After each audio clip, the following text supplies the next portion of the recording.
Good morning student. आज के lecture में हम बात करेंगे Rutherford atomic model. Previous lecture में हम जे थॉमसन और डाल्टन के बारे में ब्रीफ कर चुके हैं। राइट नाउ हम लोग बात कर रहे हैं रदरफोर्ड एटॉमिक मॉडल की बात करेंगे।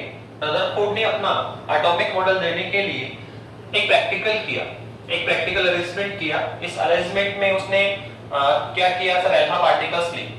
क्या किया सर, उसने अल्फा पार्टिकल लिए और अल्फा पार्टिकल को लेकर एक थिन गोल्ड लेयर ली और उस पे अल्फा पार्टिकल क्या कराया, स्टिक करवाया। क्या कराया सर, अल्फा पार्टिकल उस गोल्ड फाइल को क्या करेंगे, स्टिक करेंगे। तो कुछ पार्टिकल उससे पास होके निकल जाएंगे, कुछ पार्टिकल उससे रिफ्लेक्टेड हो जाएंगे। तो सर हमें उस प्रैक्टिकल को ऑब्जर्व करना है, उसकी ऑब्जर्वेशन स्टडी करेंगे और ऑब्जर्वेशन के बेसिस पे रदरफोर्ड ने क्या किया, फिर अपने रिजल्ट को ठीक है मॉडल से कनेक्टेड जो भी रिजल्ट मिले उसको राइट डाउन किया। तो सबसे पहले हम लोग किसकी बात कर रहे हैं सर, एक्सपेरिमेंट की बात करेंगे। इसको रदरफोर्ड एक्सपेरिमेंट के नाम से जाना जाता है या फिर इसका दूसरा नाम क्या है sir, alpha particle scattering experiment. ठीक है, उसने अल्फा पार्टिकल लिया और अल्फा पार्टिकल को गोल्ड फॉइल पे क्या क्या स्टिक करवाया और फिर उसकी ऑब्जर्वेशन के बेसिस पे क्या लिखा, अपना मॉडल दिया। ठीक है, सबसे पहले हम एक्सपेरिमेंट को लेके बात कर रहे हैं। तो देखो रदरफोर्ड ने एक्सपेरिमेंट में क्या किया, सबसे पहले उसे अल्फा पार्टिकल चाहिए थे। क्या चाहिए थे, अल्फा पार्टिकल चाहिए थे। तो अल्फा पार्टिकल गेन करने के लिए देखो उसने क्या कर रखा है सर, उसने लिया अल्फा पार्टिकल सोर्स के रूप में। अल्फा पार्टिकल सोर्स के रूप में उसने क्या लेना है उसको सर, कोई भी रेडियो एक्टिव मेटल ले लीजिए सर, कोई भी रेडियो एक्टिव मेटल ले लीजिए जो कि अल्फा पार्टिकल को अच्छा क्या कर सकता है, एमिट करता है, जिससे अल्फा पार्टिकल क्या होंगे, एमिट होंगे। फॉर एग्जांपल हम सर यहाँ एक रेडियो एक्टिव मेटल ले रहे हैं। फॉर एग्जांपल हमने क्या लिया सर, बिस्मिथ को ले लिया। आप और किसी को भी ले सकते हैं, ऐसी कोई बात नहीं। पर फॉर एग्जांपल हमने किसको ले रखा है, बिस्मिथ ले रखा है जो अल्फा पार्टिकल को अच्छा एमिट करता है। ठीक है, तो सर यहाँ इस बिस्मिथ से क्या होगा सर, अल्फा पार्टिकल एमिट होंगे। सर यहाँ से क्या होगा सर, अलग-अलग एनर्जी के अल्फा पार्टिकल क्या होंगे सर, यहाँ से एमिट हो रहे हैं। तो सर ये जो अल्फा पार्टिकल एमिट हो रहे हैं, अल्फा पार्टिकल होंगे। तो सर ये हमारे पास जो रेडियो एक्टिव मैटर हुआ सर, ये किस रूप में है सर, ये है आपका sir sources of the alpha particle. कौन है सर, ये सोर्सेज ऑफ अल्फा पार्टिकल।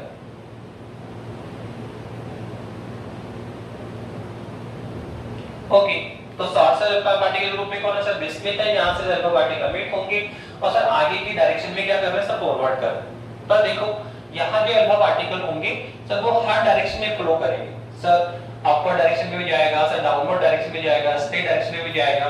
पर सर हमें हर डायरेक्शन मूव कर रहे हैं सर, पर हमें तो स्ट्रेट लाइन में मोशन चाहिए। हम चाहते हैं कि पतले से बीम के रूप में, एक थिन बीम के रूप में अल्फा पार्टिकल हमारे लिए पास होकर आए। तो सर इसके लिए उसने क्या किया सर, इसके लिए उसने लेड की ब्रिक्स ले ली सर। क्या ले लिया सर, लेड की ब्रिक्स ले रखी है इस तरह से, पैरेलल रखी, अप साइड में भी और डाउन साइड में भी। क्या किया हुआ सर, यहाँ पे उसने सर लेड की ब्रिक्स रखी हुई है अप साइड और डाउन साइड में।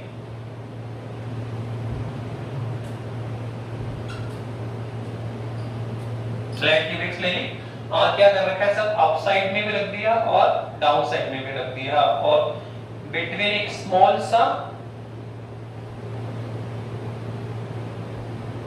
इसके बिटवीन दोनों जो ब्रिक्स है उनके बिटवीन क्या करा sir, small area drop out किया जिसके इनसाइड से अल्फा पार्टिकल क्या करेगा, पास होके निकलेगा। ठीक है, अब सर यहाँ क्या होगा सर, वो अल्फा पार्टिकल जो अप साइड में जा रहा है या वो अल्फा पार्टिकल जो डाउन साइड में आ रहा है, हम जानते हैं लाइट क्या है सर, अल्फा पार्टिकल का अच्छा एब्जॉर्बर होता है। तो सर जो अप साइड में गया, डाउन साइड में जो अल्फा पार्टिकल आ रहा है सर, वो इस लाइट की जो ब्रिक्स है उसके द्वारा क्या हो जाएगा सर, एब्जॉर्ब कर लिया जाएगा और सर केवल वो अल्फा पार्टिकल जो इस ठीक है इस एरिया से पास होकर निकल रहे हैं सर, वही पास होकर आगे की ओर मूव करेंगे। तो सर यहाँ हमें अल्फा पार्टिकल एक थिन बीम के रूप में प्राप्त हो जाएंगे। सर यहाँ जो हमें मिलेगा सर, ये क्या है सर, एक बीम है, अल्फा पार्टिकल बीम। कौन है सर, ये alpha particle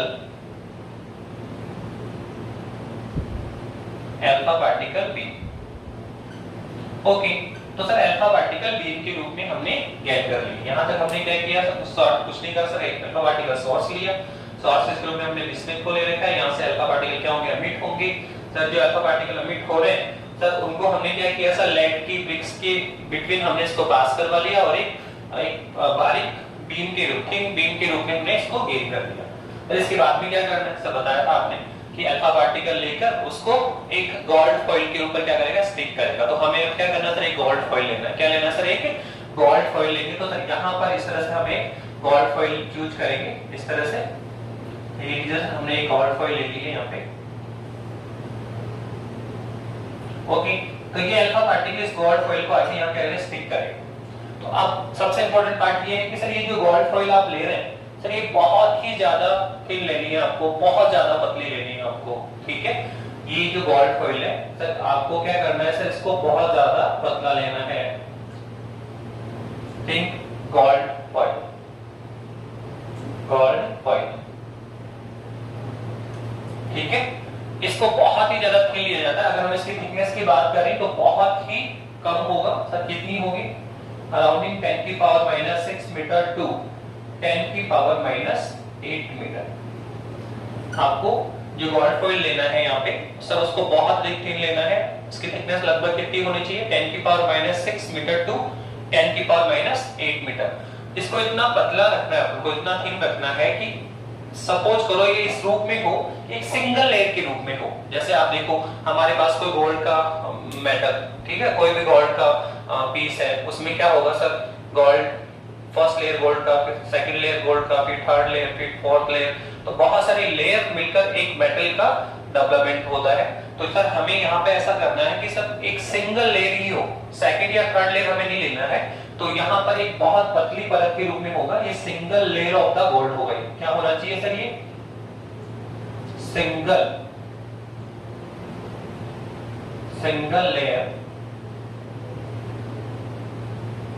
layer of gold, एक सिंगल लेयर के रूप में हमारे पास में यहाँ गोल्ड फॉइल होना चाहिए। अब क्या होगा सर, ये अल्फा पार्टिकल आएगा और सर इसको स्टिक करेगा। तो सर बहुत सारे यहाँ क्या ऑब्जर्वेशन हुआ सर, क्या हमने लुकआउट किया, तो सर बहुत सारे अल्फा पार्टिकल तो सर के जो थिन गोल्ड फॉइल है सर, इसको पास कर गए बिना रिफ्लेक्टेड हुए, अपने इनर्शियल पाथ से बिना डिविएटेड हुए, बिना ठीक है रिफ्लेक्टेड हुए पास कर गए। पर कुछ अल्फा पार्टिकल डिविएटेड हुए, रिफ्लेक्टेड हुए सर कितने एंगल पे, तो कोई 30 एंगल पे हो रहा है, कोई 60 एंगल पे हो रहा है, कोई 90 एंगल पे होगा, कोई 90 से ज्यादा पे भी होगा। तो वही हमें स्टडी करना है कि अल्फा पार्टिकल किस किस एंगल पे क्या हुए, डिविएटेड हुए। तो सपोज करिए सर ये जो अल्फा पार्टिकल है, सपोज करो सर ये इनर्शियल पाथ है सर, ये अल्फा पार्टिकल सर यहाँ से क्या करता है सर, इस अपने इनर्शियल पाथ से डिविएटेड हो जाता है। क्या होता है सर, स्कैटरिंग, डिविएटेड मान लीजिए, या फिर हम बोल सकते हैं सर स्कैटरिंग हो जाता है। तो सर किस एंगल से सर ये डिविएटेड या स्कैटरिंग हो रहा है सर, थीटा एंगल से। थीटा एंगल से क्या हो गया सर इस ओरिजिनल पाथ पे चल रहा था ये सर, जैसे यहां से स्टिक हुआ तो सर ये अपने ओरिजिनल जो इनिशियल पाथ है सर, उससे क्या हो गया, डिविएटेड हो गया, डाइवर्ट हो गया सर। किस एंगल से सर, थीटा एंगल से। इसको सर हम डाइवर्ट एंगल भी बोल सकते हैं, या इसको बोलते हैं सर स्कैटरिंग एंगल। क्या बोलते हैं सर इसको, सर इसको बोलेंगे स्कैटरिंग एंगल।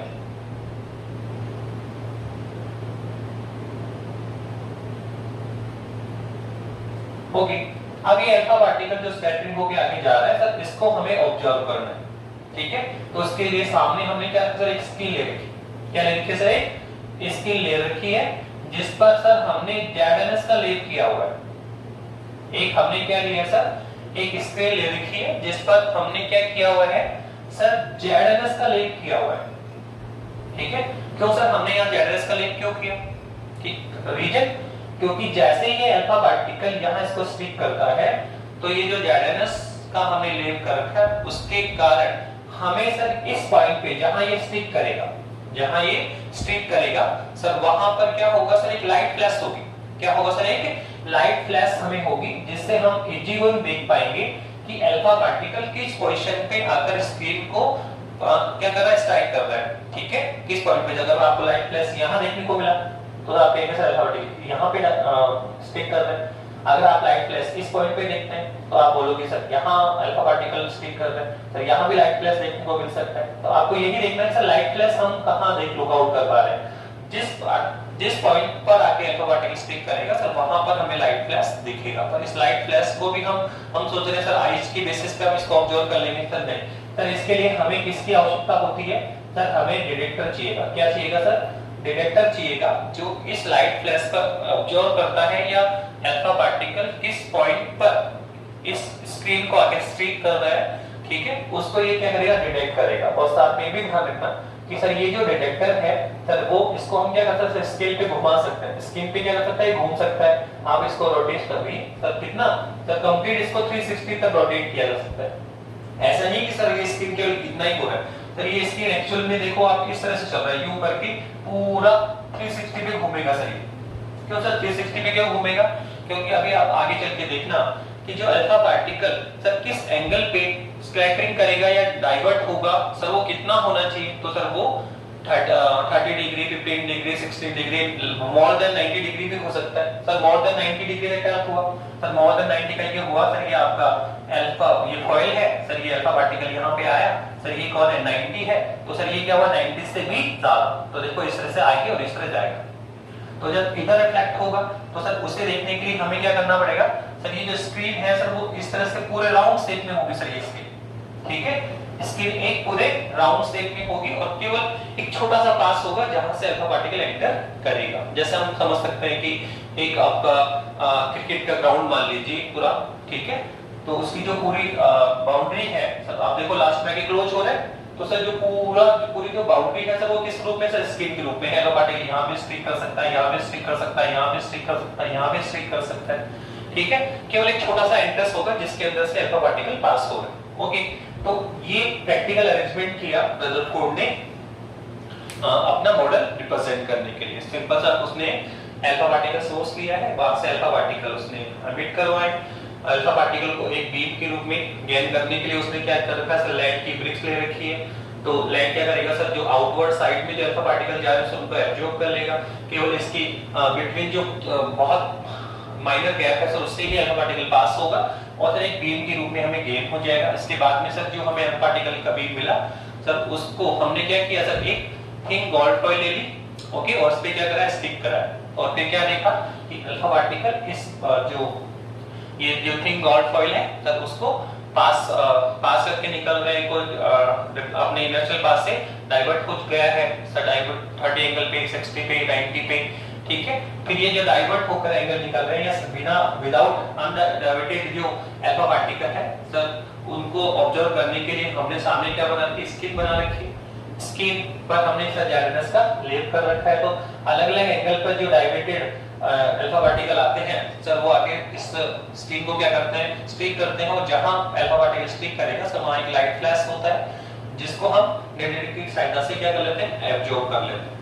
ओके, तो सर हमें यहाँ पे करना क्या है सर, एक्चुअली हमें क्या करना है सर, हमें यहाँ ये ऑब्जर्व करना है कि सर यहाँ से जितने अल्फा पार्टिकल हम आगे फॉरवर्ड कर रहे हैं तो सर वो जो पार्टिकल है सर उसमें कौन कौन से ऐसे पार्टिकल हैं जो सर बिना डाइवर्शन, ठीक है, बिना डाइवर्ट हुए अपने ओरिजिनल पाथ से बिना डाइवर्ट हुए सीधे ही निकल गए। कितने ऐसे पार्टिकल हैं जो लेस देन 90 एंगल पे डाइवर्ट हुए, और कितने ऐसे अल्फा पार्टिकल हैं जो मोर देन 90 एंगल पे रिफ्लेक्टेड हुए, डाइवर्ट हुए, और ऐसे कितने पार्टिकल हैं जो 180 पे भी रिफ्लेक्टेड होंगे। तो सर ये हमें ऑब्जर्वेशन लेना है इस प्रैक्टिकल में, ठीक है, इस एक्सपेरिमेंट की ऑब्जर्वेशन में, ठीक है। और उसके बेसिस पे फिर हम लोग क्या करेंगे सर, यहाँ जो सामने जो गोल्ड का एटम है, गोल्ड फॉइल है, तो सर ये जो गोल्ड का एटम है उस गोल्ड के एटम को लेकर हम क्या करेंगे, एटॉमिक मॉडल रिप्रेजेंट करेंगे। किसके द्वारा सर, रदरफोर्ड के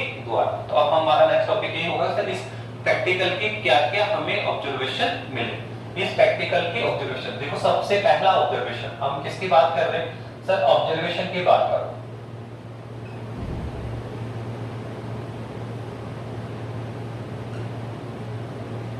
किसकी बात कर रहे हैं सर, ऑब्जर्वेशन की बात कर रहे हैं सर, क्या क्या हमने ऑब्जर्व किया, ठीक है।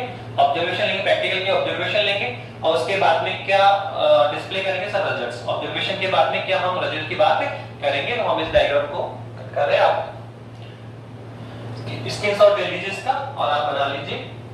ठीक है, अब इसके बाद में हम क्या करना चाह रहे हैं,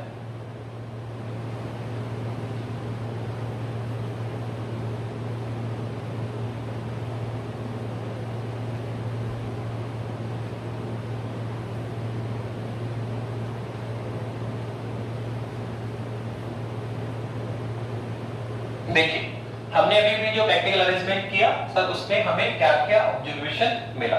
हम ऑब्जर्वेशन देखेंगे। तो सर ऑब्जर्वेशन की बात कर रहे हैं हम लोग।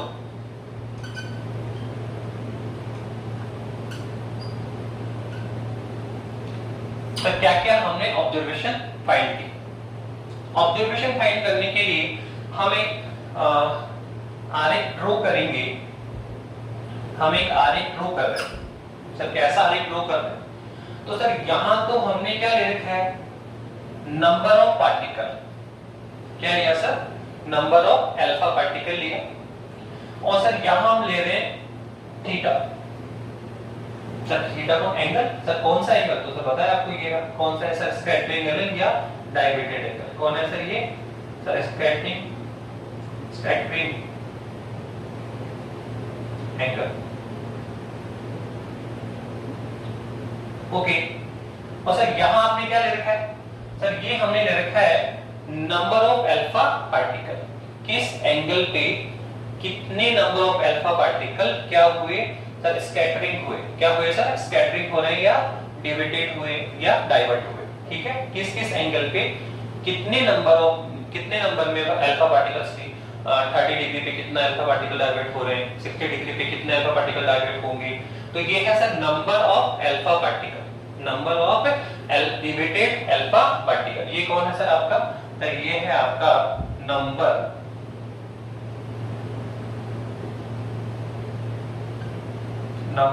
Of alpha particle, sorry number of deviated alpha particle.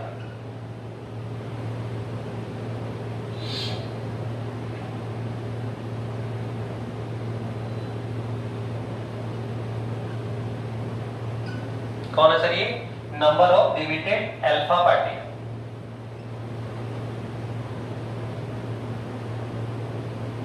यहां हमने क्या ले लिखा है sir, number of deviated alpha particle. और सर यहां हमने क्या ले लिखा है सर, स्कैटरिंग एंगल या डाइवर्ट एंगल। किस किस एंगल पे कितने number of alpha particle divert हो रहे हैं। तो सर यहां पे हमने क्या क्या ऑब्जर्व किया सर, वो भी साथ साथ राइट डाउन करते रहेंगे। नंबर पर सबसे पहले हमने क्या प्रैक्टिकल में क्या ऑब्जर्व किया सर, सबसे पहला जो हमने प्रैक्टिकल में ऑब्जर्व, एक डायग्राम और बनाएंगे साथ साथ कि सर ये है हमारा एटम। ओके, और ये हमारा अभी आगे चल के बताएंगे सर, ये होगा न्यूक्लियस। नाभिक के एटम के सेंटर पर हमें क्या फाइंड होने वाला है, न्यूक्लियस फाइंड होने वाला है। ठीक है, तो हमने उस प्रैक्टिकल ऑब्जर्वेशन में हमने क्या लिया, क्या देखा सर, हमने देखा कि ऑलमोस्ट अल्फा पार्टिकल अपने इनर्शियल पाथ से बिना डाइवर्ट हुए, ठीक है, अपने इनर्शियल पाथ से बिना डाइवर्ट हुए उस एटम को या कॉइल को पास करके निकल जाते हैं। अपने इनर्शियल पाथ से कहीं पर भी वो डाइवर्ट नहीं हो रहे हैं। ऑलमोस्ट सबसे पहला ऑब्जर्वेशन ये मिला, क्या मिला तो सबसे पहला ऑब्जर्वेशन मिला कि मोस्ट ऑफ अल्फा पार्टिकल क्या कहा sir, most of alpha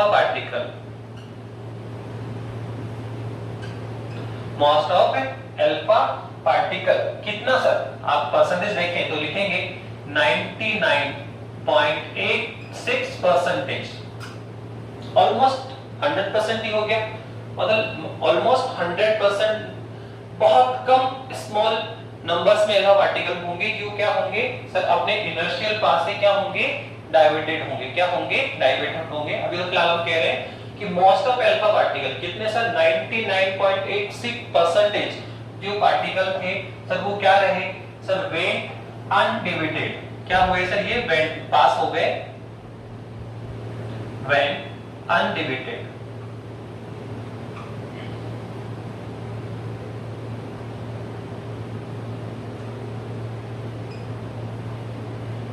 most of alpha particle अराउंडिंग 99 0.86% के जो अल्फा पार्टिकल हैं सर वो अपने इनर्शियल पाथ से बिना डाइवर्ट हुए सर इसको कॉइल को क्या करके पास कर गए, ठीक है। इसके बेसिस पे रदरफोर्ड ने एक रिजल्ट गिवन किया जो हम आगे चल के लिखेंगे, बस साथ साथ बता भी रहे हैं सर। इसके बेसिस पे हमने क्या देखा कि sir most of alpha particle अपने पथ से बिना डाइवर्ट हुए सीधे ही निकल गए।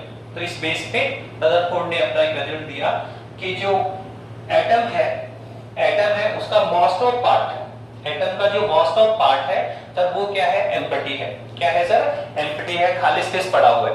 पूरा कवर हम कह सकते हैं कि most of part of atom is empty. जो एटम का मोस्ट ऑफ पार्ट है सर वो क्या है, एम्प्टी स्पेस के रूप में है। किस बेसिस पे कहा आपने सर, फर्स्ट ऑब्जर्वेशन के बेसिस पे कहा। आपने देखा कि मोस्ट ऑफ अल्फा पार्टिकल 99.86% जो अल्फा पार्टिकल थे सर वो अपने इनर्शियल पाथ से डाइवर्ट नहीं हुए, बिना डाइवर्ट वो सीधे ही निकल गए। इस बेसिस पे रदरफोर्ड ने क्या कहा कि most of part of atom is empty. Okay, आगे चल के लिखेंगे ये रिजल्ट। सेकंड क्या बोल रहा है कि मोस्ट ऑफ जो पार्टिकल है वो अनडाइवर्टेड हुए। इसका मतलब कह सकते हैं कि जो उसका डाइवर्ट एंगल है सर वो लेस देन 1% बोला गया। क्या बोला गया सर, उनका जो डाइवर्ट एंगल है वो लेस देन 1%, मतलब डाइवर्शन था है बिल्कुल भी नहीं था, 1 डिग्री से भी कम ऑब्जर्वेशन हुआ। या हम कह सकते हैं और कि जो डाइवर्शन एंगल है लगभग कितना था, 0 डिग्री। लगभग कितना था, 0 डिग्री था। ओके, और इस बेसिस पे हमने ये भी कह दिया कि जो एटम है उसका ऑलमोस्ट ऑफ पार्ट क्या है सर, एम्प्टी है, खाली है। उसके बाद में सर सेकंड क्या देखने को मिला सर, सेकंड रिजल्ट ये देखा कि सम पार्टिकल्स सर कितने, हम ये कह सकते हैं कि सर लगभग हम कह सकते हैं कि कितना सर 99.86% आ गया। तो सर रिमेनिंग कितना बचा, आप देखो रिमेनिंग बच रहा है 0.14%। 100 में कितना रिमेनिंग है सर, 0.14% ही बच रहा है। तो 0.14% अल्फा पार्टिकल क्या हुए सर, अपने इनर्शियल पाथ से क्या हुए, डाइवर्ट हुए। अपने इनर्शियल पाथ से क्या हुए सर, जो इनर्शियल पाथ था सर उसका उससे क्या होगा, ये डाइवर्ट होगा। क्या होगा सर, जैसे मान लो सर ये आपका इनर्शियल पाथ था सर, ये इस तरह से जाना था सर, ये अपने इनर्शियल पाथ से क्या हो गया, डाइवर्ट हो गया इस तरह से। ये इसका इनर्शियल पाथ है सर, इससे क्या हो रहा है, ये डाइवर्ट हो रहा है। तो कितने परसेंट थे सर, बहुत सम पार्टिकल्स, ठीक है, बहुत कम पार्टिकल थे, 0.14% अल्फा पार्टिकल थे जो अपने इनर्शियल पाथ से क्या हुए सर, डाइवर्ट हुए। ठीक है, तो 0.14% alpha particle divert more than 1 degree. क्या है सर, ये डाइवर्ट हुए मोर देन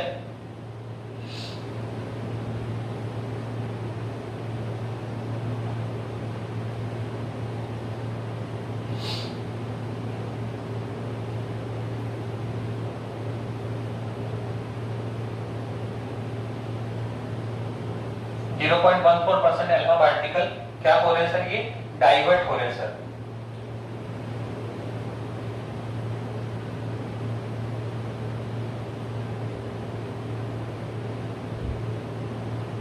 डाइवर्ट हुए सर, किससे हम कह सकते हैं sir, more than 1 degree.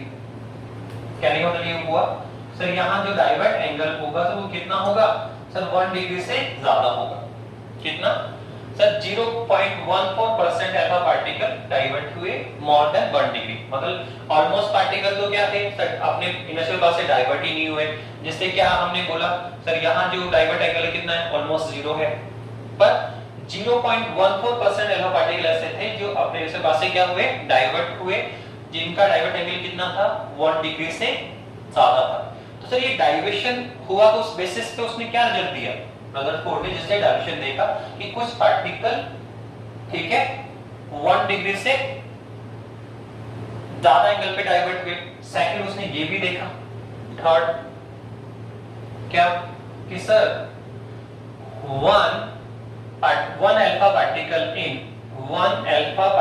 In 8000, 1 in 8000 alpha particle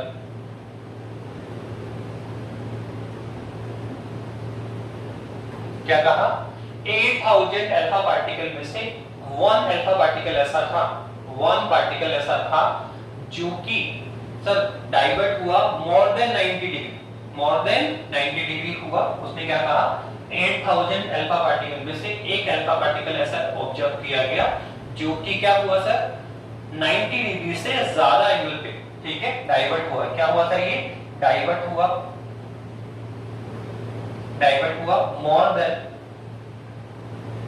more than 90 degree. जैसे यहां डाइवर्ट एंगल कितना होगा सर 90 डिग्री से ज्यादा होगा। 90 डिग्री का मतलब ये हुआ कि सर देखो ये इस तरह से आया, ये इस तरह से इनर्शियल पाथ में चल रहा है, ठीक है, उसका सर इनर्शियल पाथ ये था, पर वो क्या हुआ सर ऐसे यूं रिफ्लेक्ट कर गया सर। तो आप देखो ये जो एंगल बना उसका, आप देखो ये इसका इनर्शियल पाथ है और ये जो एंगल बन रहा है सर वो कितना है 90 से ज्यादा है। तो उसने कहा 8000 अल्फा पार्टिकल में से एक ऐसा अल्फा पार्टिकल था जिसमें हमें क्या ऑब्जर्व किया कि सर वो मोर देन 90 डिग्री से क्या हुआ सर रिफ्लेक्टेड हुआ या डाइवर्ट हुआ, ठीक है। तो इन दोनों रिजल्ट के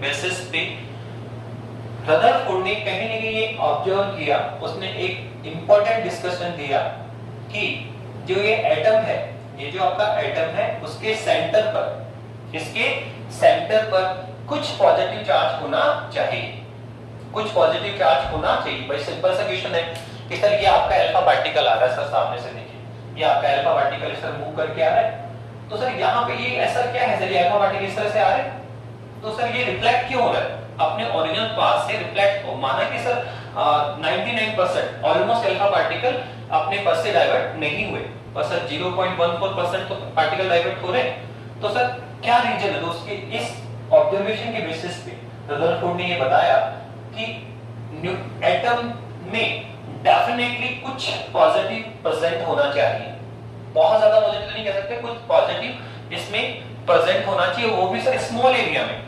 ऐसा नहीं कि सर एटम में पॉजिटिव है तो वो पूरे एटम में जगह जगह पे बिखरा हुआ है, ऐसा नहीं सर। अगर वो पूरे सपोज कि जैसे जे थॉमसन ने बताया था, क्या बताया था कि सर जो हमारा एटम होता है, सर जो हमारा एटम होता है उसमें क्या था सर, एटम में जो पॉजिटिव चार्ज है सर वो क्या है सर कंप्लीट एटम में सर इक्वली डिस्ट्रीब्यूट है।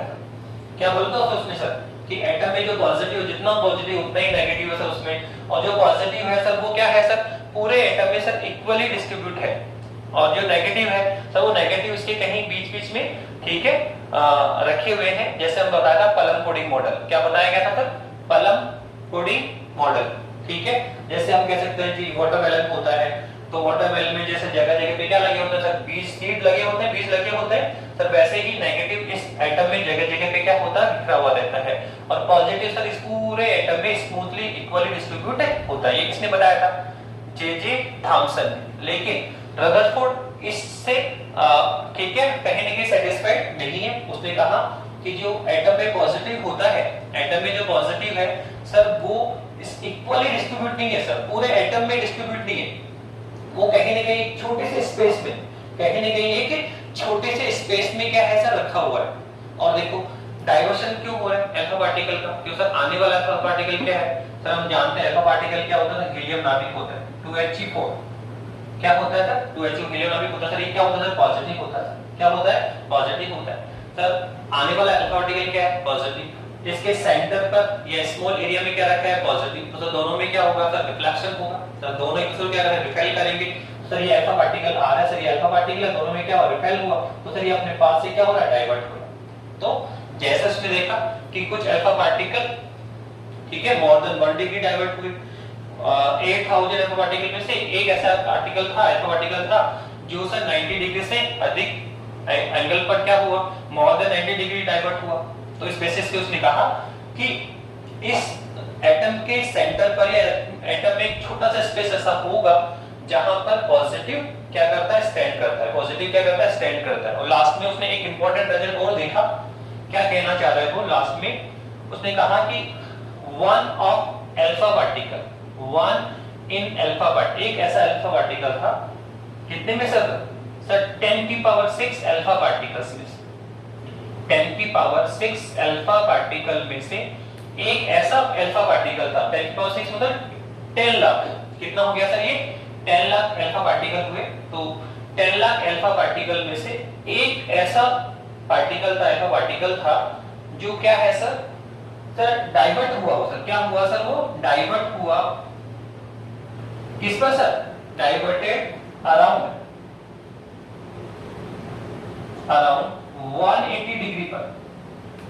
मतलब 10 की पावर 6 या 10 लाख अल्फा पार्टिकल में से एक ऐसा अल्फा पार्टिकल ऑब्जर्व हुआ, देखने को मिला, जो किस एंगल पे डाइवर्ट हुआ सर, 180 एंगल पे डाइवर्ट हुआ। मतलब कुल मिलाकर हम कह सकते हैं कि वो जिस पाथ पर गया, देखो ये इसी पथ पे जा रहा है, इसे इस पथ पे गया, इसी पे जा रहा है, और इसी पथ पे क्या हो गया सर, रिटर्न बैक हो गया। किस एंगल से रिफ्लेक्टेड हुआ सर, 180 डिग्री से। किससे हुआ सर, 180 डिग्री पे क्या हो गया सर, रिफ्लेक्टेड हो गया, 180 डिग्री पे रिफ्लेक्टेड हुआ। तो आप देख रहे हैं कि ऑलमोस्ट जो अल्फा पार्टिकल है 99.86% पार्टिकल अपने इनर्शियल पाथ से बिना डाइवर्ट हुए पास कर गए। जिससे क्या रिजल्ट निकला कि एटम का जो ऑलमोस्ट पार्ट है वो क्या है, एम्प्टी है। सेकंड उसने देखा कि 0 पॉइंट कुछ अल्फा पार्टिकल ग्रेटर देन, ठीक है, मोर देन 1 डिग्री से डाइवर्ट हुए, और कुछ अल्फा पार्टिकल 8000 में से एक ऐसा, ठीक है, कुछ अल्फा पार्टिकल क्या है sir, more than 1 degree divert हुए। और उसने कहा कि 8000 में से एक ऐसा पार्टिकल था जो कि मोर देन 90 डिग्री डाइवर्ट हुआ, और अराउंडिंग 10 लाख अल्फा पार्टिकल में से एक ऐसा पार्टिकल ऑब्जर्व हुआ जो कि 180 डिग्री पर रिफ्लेक्टेड हुआ, डाइवर्ट हुआ, अर्थात जिस पथ पे ये गया उसी पथ पे क्या कर रहा है सर, रिटर्न बैक कर गया। ये सबसे इंपॉर्टेंट रिजल्ट था कि सर ऐसा यहाँ पर क्या है, एक पार्टिकल जो जिस इनर्शियल पाथ पे गया तो उसी पे वापस रिटर्न बैक कर रहा है। तो इस ये एक सरप्राइज करने वाला पॉइंट था सर। यहाँ पे सामने अल्फा पार्टिकल के सामने यहाँ पे क्या रखा हुआ है कि ये जिस पथ पे जा रहा है उसी पे रिटर्न बैक कर रहा है। तो यहाँ एक उसने रदरफोर्ड ने इंपॉर्टेंट डिस्कशन दिया कि एटम के सेंटर पर एक स्मॉलेस्ट एरिया होना चाहिए, स्मॉलेस्ट स्पेस होना चाहिए, जहां पर एटम का कंप्लीट पॉजिटिव चार्ज क्या है सर, कांस्टेंट है, कंप्लीट पॉजिटिव चार्ज और ऑलमोस्ट मास, एटम का ऑलमोस्ट मास और कंप्लीट पॉजिटिव चार्ज क्या करता है सर, यहाँ पे स्टैंड करता है। क्या करता है सर, स्टैंड करता है। इस स्मॉलेस्ट पार्ट को जो रदरफोर्ड है सर, उसने किसका नाम दिया सर, न्यूक्लियस का नाम दिया सर। किसका नाम दिया सर, इसको किसका नाम दे रहा है सर, न्यूक्लियस का नाम दे रहा है सर। ओके, तो इस तरह से सबसे पहले न्यूक्लियस की बात किसने की, रदरफोर्ड ने की। रदरफोर्ड ने कहा कि जो एटम है उसके सेंटर पर, एटम के सेंटर पर एक बहुत स्मॉल स्पेसेस होता है जिसमें एटम का कंप्लीट पॉजिटिव चार्ज कांस्टेंट होता है, साथ में एटम का ऑलमोस्ट मास, एटम का जो ऑलमोस्ट मास है सर वो कहां पे स्टैंड करता है सर, सेंटर पे स्टैंड करता है। और ये स्मॉल एरिया है सर, इसको हम क्या बोल रहे हैं, स्मॉल स्पेस को हम क्या बोल रहे हैं सर, न्यूक्लियस डिफाइन कर रहे हैं। क्या कर रहे हैं सर, ये न्यूक्लियस डिफाइन कर रहे हैं। ओके, लास्ट में उसने आगे चल के ये भी कहा कि जो न्यूक्लियस है तो उसकी साइज कितनी है, ठीक है। उसने कहा साइज ऑफ न्यूक्लियस, किसकी बात कर रहा है सर, वो साइज ऑफ न्यूक्लियस की बात कर रहा है, size of nucleus. Size of nucleus कितना है, देखो साइज ऑफ न्यूक्लियस की बात करेंगे तो उसका साइज ऑफ जो न्यूक्लियस है आपका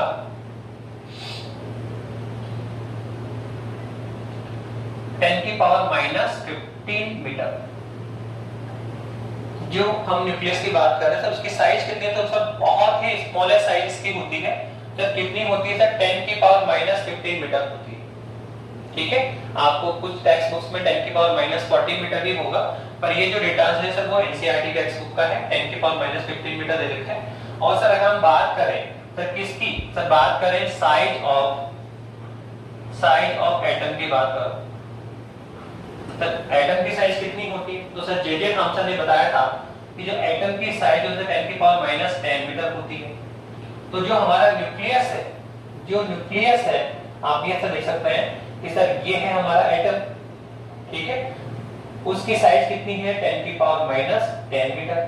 और सर ये है हमारा न्यूक्लियस, तो उसकी साइज कितनी है 10 की पावर माइनस 15 मीटर। तो क्या देखने को मिला सर, जो हमारा एटम है, जो हमारा एटम है सर, वो इस न्यूक्लियस के कंपेरिजन बहुत ज्यादा लार्जेस्ट है।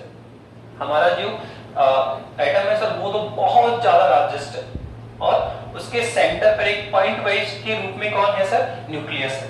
तो न्यूक्लियस की साइज कितनी है -15, और सर जो एटम है उसकी साइज कितनी है 10 की पावर माइनस 10 मीटर। तो क्या देखने को मिला सर यहाँ से कि हम कह सकते हैं कि सर जो हमारा एटम है, ये जो सर हमारा एटम है सर वो 10 की पावर प्लस 5 मल्टीप्लाई कितना है सर 10 की पावर प्लस 5 मल्टीप्लाई क्या है सर, ग्रेटेस्ट है सर, किससे, न्यूक्लियस से। सर किससे है, न्यूक्लियस से है। तो इस तरह से हमने सर ऑब्जर्वेशन देखे, क्या देखे सर, ऑब्जर्वेशन फील्ड किया। प्रैक्टिकल में क्या क्या देखा सर, कुछ particle, most of particle, alpha particle क्या है सर, बिना डाइवर्ट हुए पास निकल गए। उसने कहा कुछ 0.14% पार्टिकल थे सर मोर देन 1 डिग्री, ठीक है, डाइवर्ट हुए।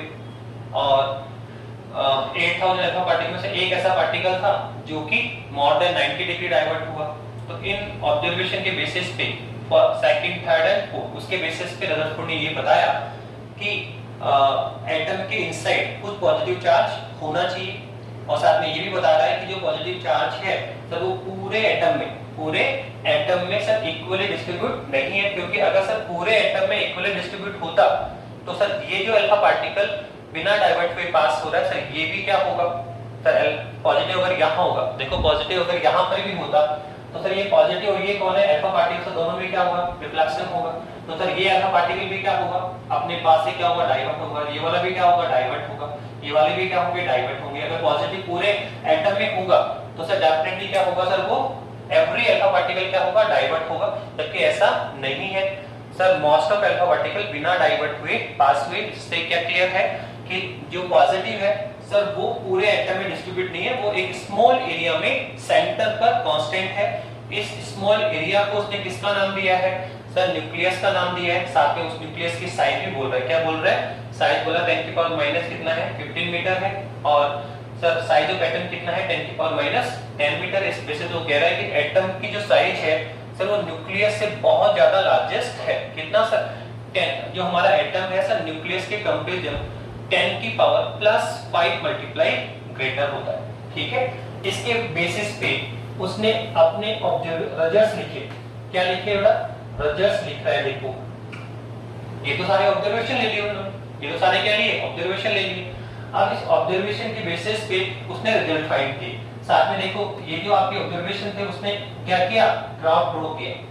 सर क्या ग्राफ किया था सर, बताया था आपने कि सर ये जो आपने यहाँ पे ग्राफ ले रहे हैं सर वो क्या है सर, यहाँ तो है number of alpha particle, way alpha particle जो डाइवर्ट हुए और किस एंगल पे डाइवर्ट हुए। यहाँ पे क्या लिया, एंगल ऑफ डाइवर्शन। तो आपने क्या देखा कि sir most of alpha particle, जैसे यहाँ पर देखा है सर 10 की पावर 6, 10 की पावर 5, 10 की पावर 4 चलता जाएगा।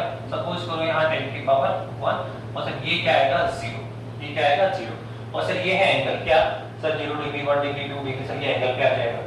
तो क्या देखने को मिला सर, हमने कहा कि सर ऑलमोस्ट पार्टिकल बिना डाइवर्ट हुए पास हो रहे। तो लगभग ऑलमोस्ट पार्टिकल, सपोज करो 10 की पावर 6 या इससे भी ज्यादा पार्टिकल क्या है सर बिना डाइवर्शन के, बिना डाइवर्शन के उनका जो डाइवर्ट एंगल था वो लेस देन क्या था, 1 डिग्री था। तो जो पहला पॉइंट है सर वो हमारे ये होगा, almost particle less than 1 degree से डाइवर्ट हो रहे हैं या डाइवर्ट नहीं हो रहे, ठीक है। फिर हमने एक लास्ट में एक पॉइंट और निकाल लिया, क्या, वैसे तो कह रहे हैं कि सर 8000 से एक पार्टिकल कैसा था जो 90 डिग्री से ज्यादा डाइवर्ट हुआ। लगभग 10 लाख पार्टिकल्स में से एक पार्टिकल कैसा था सर जो 180 से फिर रिफ्लेक्ट हुआ। तो आप देख रहे हैं कि सर फिर अलग-अलग एंगल पे अलग-अलग नंबर ऑफ अल्फा पार्टिकल है जो अलग-अलग एंगल पे क्या हो रहे हैं, डाइवर्ट हो रहे हैं। पर आप देखिए 10 की पावर 6 मतलब 10 लाख अल्फा पार्टिकल में से एक ऐसा पार्टिकल था जो 180 में रिफ्लेक्ट हुआ। तो सर यहाँ सपोज करो ये 180 एंगल हो गया, ठीक है। तो सर आप जब इसको ड्रॉ करेंगे तो सर हमें ऑब्जर्वेशन के बेसिस पे ये रिजल्ट बनाएगा कि जो एक्सपेरिमेंट के रिजल्ट उसकी वजह से बनाएगा कि कितने alpha particle less than 1 degree पर डाइवर्ट हुए, कितने अल्फा पार्टिकल हैं जो 5 डिग्री पे हुए, कितने अल्फा पार्टिकल जो 90 डिग्री से ज्यादा एंगल पे डाइवर्ट हुए, और कितने अल्फा पार्टिकल हैं जो 180 पे रिफ्लेक्टेड हुए। तो उनको देखकर उन्होंने क्या किया, ये इस तरह से डाइवर्शन ग्राफ ड्रॉ किया और साथ में हमें नंबर ऑफ डाइवर्ट एंगल का एक फॉर्मूला भी दिया। कौन है सर? अप्रोच फॉर्मूला है। क्या है? अप्रोच फॉर्मूला है। कौन है? जो number of divert alpha angle कितना होता है सर? सर ये अगर हम लिखेंगे तो सर ये होता है कि ZE² अपॉन, सर ये आता है sin 4 थीटा अपॉन 2। ये उन्होंने फॉर्मूला दिया। ये कौन है sir? Number of divert alpha angle. कौन है सर? ये number of divert alpha angle है जो कि डाइवर्ट हुए। सर कितना होता है sir? KZ² upon sin 4 theta by sin 4 theta by 2। तो आप देखिए कि वो अल्फा एंगल जो कि डाइवर्ट होंगे सर वो किस पे डिपेंड कर रहे हैं सर? एक तो एंगल पे, ठीक है, कि 30 डिग्री पे कौन गया, 40 डिग्री पे कितने डाइवर्शन होंगे। बस साथ साथ आप देखो कि जो number of divert alpha particles हैं सर वो इस जेड पे भी डिपेंड कर रहे हैं। सर जेड कौन है? सर जेड है एटॉमिक नंबर। कौन है sir? Atomic number of the atom. जैसे आपने यहाँ पे क्या लिखा सर? गोल्ड ले रखा है, तो गोल्ड का कितना होता है? 79 होता है। कितना होता है? 79। तो कहने का मतलब ये है कि कहने की जो alpha number of alpha divert alpha angle है, अल्फा पार्टिकल है सर, वो एंगल के साथ साथ किस पे डिपेंड कर रहे हैं? मोस्ट ऑफ सर वो डिपेंड करते हैं एटॉमिक नंबर पे, atomic number of atom. Sir आपने कौन सा एटम, यहाँ कौन सा एटम ले रखा है? गोल्ड ले रखा है, सिल्वर ले रखा है, आयरन ले रखा है। अलग अलग कोई जरूरी है कि हम यहाँ पे गोल्ड का ही थिंग ले लें? हम सर जो बहुत सारे मेटल है, आप आयरन ले लें, सिल्वर ले लें, एल्यूमिनियम ले लें, कॉपर ले लें, तो जब अलग अलग मेटल लेंगे तो सर उनका एटॉमिक नंबर क्या आएगा? अलग अलग होगा। तो सर जो एटॉमिक नंबर है सर वो भी जो डाइवर्ट अल्फा एंगल है, अल्फा पार्टिकल है, तो अलग अलग किस एंगल पे डाइवर्ट होंगे सर वो उनके एटॉमिक नंबर पे भी डिपेंड करता है। ओके, ठीक है। तो इस तरह से ये आप आगे बढ़ रहे हैं और लास्ट में क्या लिखते जा रहे हैं सर? ये सारे हमने क्या देखे? ऑब्जर्वेशन देख लिए सर। ये कंप्लीटली हमने क्या देखे सर? ऑब्जर्वेशन देखे। इनके बेसिस पे वो क्या लिख रहा है सर? रिजल्ट लिख रहा है। क्या लिख रहा है? रिजल्ट। तो देखो सबसे पहला रिजल्ट तो देखो उसने क्या लिखा? रदरफोर्ड ने। ये सारे क्या थे? ऑब्जर्वेशन। अब वो रिजल्ट लिख रहा है। रिजल्ट में क्या सबसे पहले उसने क्या बोला? यहां से उसने बोला most part of the atom is empty. उसने सबसे पहले रिजल्ट बोल रहा है most part of atom is empty. Most part of atom is empty. ठीक है, तो कैसे कह दिया? इसका रीजन आप जानते हैं, ये ना सर। सबसे पहला आपने क्या देखा था कि sir most of alpha particle अपने इनर्शियल पाथ से बिना डाइवर्ट हुए सीधे ही पास कर गए, जिससे क्या रिजल्ट निकला कि जो एटम का मोस्ट ऑफ पार्ट है, एटम का जो मोस्ट ऑफ पार्ट है वो क्या है सर? एम्प्टी है, खाली। ओके, तो ये पहला उसने रिजल्ट लिखा। उसने क्या लिखा था कि मोस्ट ऑफ अल्फा पार्टिकल 99.86% जो अल्फा पार्टिकल है सर वो अपने पास से बिना डाइवर्ट हुए पास हुए। जिस बेसिस पे क्या देखने को मिला, क्या ऑब्जर्वेशन लिखा उसने? क्या रिजल्ट लिखा कि जो एटम है उसका मोस्ट ऑफ पार्ट क्या होता है? एम्प्टी होता है, खाली होता है। ओके, सेकंड रिजल्ट उसने क्या लिखा? सेकंड उसने रिजल्ट लिखा कि there is the some positive charge, there is some positive charge, there is some positive charge inside atom,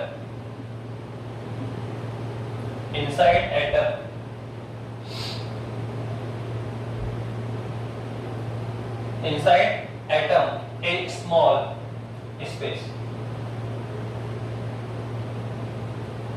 a small space।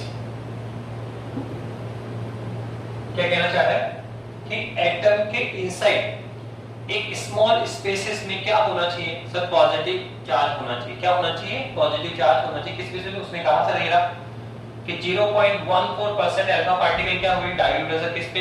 More than 1 degree, more than 1 degree divert हो रहे हैं, जिसके बेसिस पे क्या उसने रिजल्ट निकाला सर? अल्फा पार्टिकल क्यों divert होगा? आने वाला अल्फा पार्टिकल क्या है? पॉजिटिव। और सर ये हम जो न्यूक्लियस की बात कर रहे हैं सर उसके सेंटर पे क्या है? पॉजिटिव। तो सर दोनों में क्या होगा? रिफ्लेक्शन। तो सर अगर अल्फा पार्टिकल अपने पास से डाइवर्ट हो रहा है मोर देन 1 डिग्री या 90 डिग्री या 180 पे, तो डेफिनेटली एटम के इनसाइड कुछ पॉजिटिव चार्ज होना चाहिए। तो आने वाला अल्फा क्या है? पॉजिटिव। और सर यहाँ सेंटर या इसके इनसाइड कौन है? पॉजिटिव। तो दोनों में क्या होगा? रिफ्लेक्शन होगा। तो उसका सेकंड रेजल्ट उसने लिखा कि there is the some positive charge inside atom a small space, छोटे से स्पेस में कुछ पॉजिटिव चार्ज होना चाहिए। थर्ड रिजल्ट जो उसने लिखा सर वो लिखा उसने इन दोनों ऑब्जर्वेशन के बेसिस पे। सर कौन सा? Sir observation third, observation fourth. क्या देखा सर? 8000 अल्फा पार्टिकल में से एक अल्फा पार्टिकल क्या था सर? जो मोर देन 90 डिग्री पे डाइवर्ट हुआ। और सर लगभग 10 लाख अल्फा पार्टिकल में से एक अल्फा पार्टिकल था जो सर क्या हुआ सर? वो 180 डिग्री पे रिटर्न हुआ। तो जिस बेसिस पे उसने रदरफोर्ड ने सरप्राइज हुआ सर, यहाँ पे क्या है कि ये 180 रिफ्लेक्ट हो गया, अल्फा पार्टिकल आया और 180 वापस रिफ्लेक्ट हो गया। तो इस बेसिस पे रदरफोर्ड ने एक इंपॉर्टेंट डिस्कस दिया कि एटम के सेंटर पर, एटम के सेंटर पर एक स्मॉलेस्ट पार्ट होना चाहिए, इसके सेंटर पे एक स्मॉलेस्ट एरिया कांस्टेंट होना चाहिए, रिप्रेजेंट होना चाहिए, जिसमें एटम का कंप्लीट पॉजिटिव चार्ज, एटम का कंप्लीट पॉजिटिव चार्ज, ठीक है, और almost mass, complete charge positive charge complete होना चाहिए। और जो मास की बात है तो ऑलमोस्ट मास, अधिकांश द्रव्यमान किसमें होना चाहिए सर? न्यूक्लियस में होना चाहिए। किसमें होना चाहिए? न्यूक्लियस में होना चाहिए। तो ये इसने थर्ड रिजल्ट लिखा कि एटम के सेंटर पर एक स्मॉलेस्ट पार्ट एरिया होगा जिसमें कंप्लीट पॉजिटिव एंड ऑलमोस्ट मास क्या होगा सर? उसमें कंटेंस होगा। तो इस स्मॉलेस्ट पार्ट को उसने किसका नाम दिया? न्यूक्लियस का नाम दिया। उसने किसका नाम दे रखा है? न्यूक्लियस। तो थर्ड जो उसका रिजल्ट था वो ये है, ठीक है, the positive charge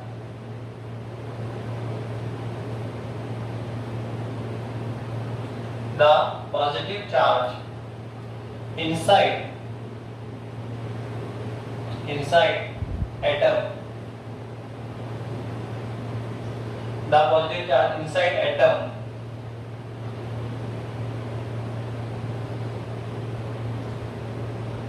in constant a small area, small space at the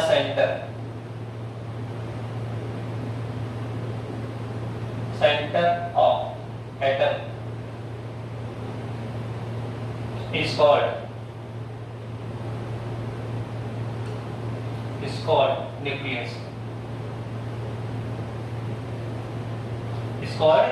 उसने कहा कि एटम के सेंटर पर एक स्मॉल स्पेस होना चाहिए जिसमें कंप्लीट पॉजिटिव होगा और ऑलमोस्ट क्या होगा? मास होगा। इस स्मॉल स्पेस को किसका नाम दे रहा है? न्यूक्लियस का नाम दे रहा है। तो सबसे पहले हम ये कह सकते हैं कि न्यूक्लियस की खोज किसने की? रदरफोर्ड ने की। सबसे पहले न्यूक्लियस के बारे में बात कौन कर रहा था? रदरफोर्ड कर रहा है, ठीक है। और साथ में उसने ये भी कह दिया कि जो फोर्थ रिजल्ट था उसने क्या कहा? तो ये हम पहले रिजल्ट बता चुके हैं कि जो साइज ऑफ न्यूक्लियस है वो 10 की पावर कितना है? -15 मीटर है। और सर साइज ऑफ एटम कितना होता है? 10 की पावर -10 मीटर है। तो क्या देखने को मिला? सर एटम क्या है? बहुत ज्यादा लार्जेस्ट है। और उसके कंपैरिजन में न्यूक्लियस क्या है? बहुत ज्यादा स्मॉलेस्ट है। सर कितना है? हम कह सकते हैं सर एटम न्यूक्लियस के कंपैरिजन में 10 की पावर +5 मल्टीप्लाई क्या होता है? लार्जेस्ट होता है, ठीक है। तो सर ये सब क्या थे? इसके रिजल्ट्स थे। लेकिन देखो अभी तक रदरफोर्ड ने नेगेटिव चार्ज या इलेक्ट्रॉन के बारे में बात नहीं की है। उसने अभी बात की है कि एटम है, उसका ऑलमोस्ट जो पार्ट है वो क्या है? एम्प्टी है। उसके सेंटर पे क्या है? न्यूक्लियस है। उसमें क्या है सर? पॉजिटिव चार्जेस है। उसकी साइज की बात भी कर ली। लेकिन अभी तक वो किसकी बात नहीं कर रहा है सर? अभी तक भी उसने इलेक्ट्रॉन या नेगेटिव की बात नहीं की है। तो लास्ट में फाइनल उसने जो फिफ्थ रिजल्ट उसमें लिखा उसने किसके बारे में बात की है सर? इस एटम में जो नेगेटिव या जो इलेक्ट्रॉन्स होते हैं सर उसके बारे में बात कर रहे हैं, ओके।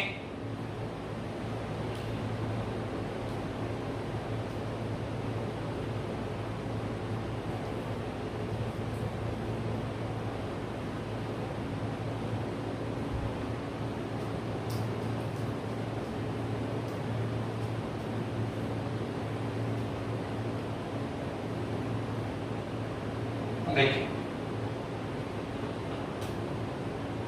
फोर्थ नंबर उसने जो रिजल्ट दिया सर वो इलेक्ट्रॉन को लेके दिया कि सर एटम में इलेक्ट्रॉन की पोजीशन क्या है।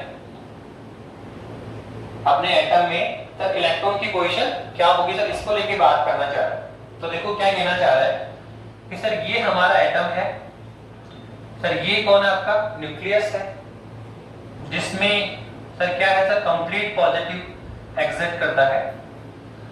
अब रदरफोर्ड क्या बोलना चाह रहा है कि सर जो इलेक्ट्रॉन है सर, सपोज करो सर ये यहां पर इलेक्ट्रॉन है सर, ठीक है। तो एट फर्स्ट हम कह सकते न्यूक्लियस क्या है सर, पॉजिटिव चार्ज रखता है सर, और इलेक्ट्रॉन का नेचर क्या है, नेगेटिव है। तो डेफिनेटली सर इनमें क्या होगा सर, न्यूक्लियस क्या करेगा सर, इस इलेक्ट्रॉन को क्या करेगा सर, ये इलेक्ट्रॉन को सर क्या करेगा सर, एक इलेक्ट्रोस्टैटिक फोर्स अप्लाइड करेगा। क्या करेगा सर, इलेक्ट्रोस्टैटिक फोर्स अप्लाइड होगा इसके बिटवीन F(E), ठीक है। इस ये फोर्स क्या करेगा सर, इलेक्ट्रॉन को अपनी ओर क्या करेगा, अटैक करेगा, अपनी ओर क्या करेगा, इसको खींचेगा। पर सोचने वाली बात ये है कि क्या इलेक्ट्रॉन क्या नाभिक की ओर टुवर्ड करेगा, क्या नाभिक की ओर मूव करेगा।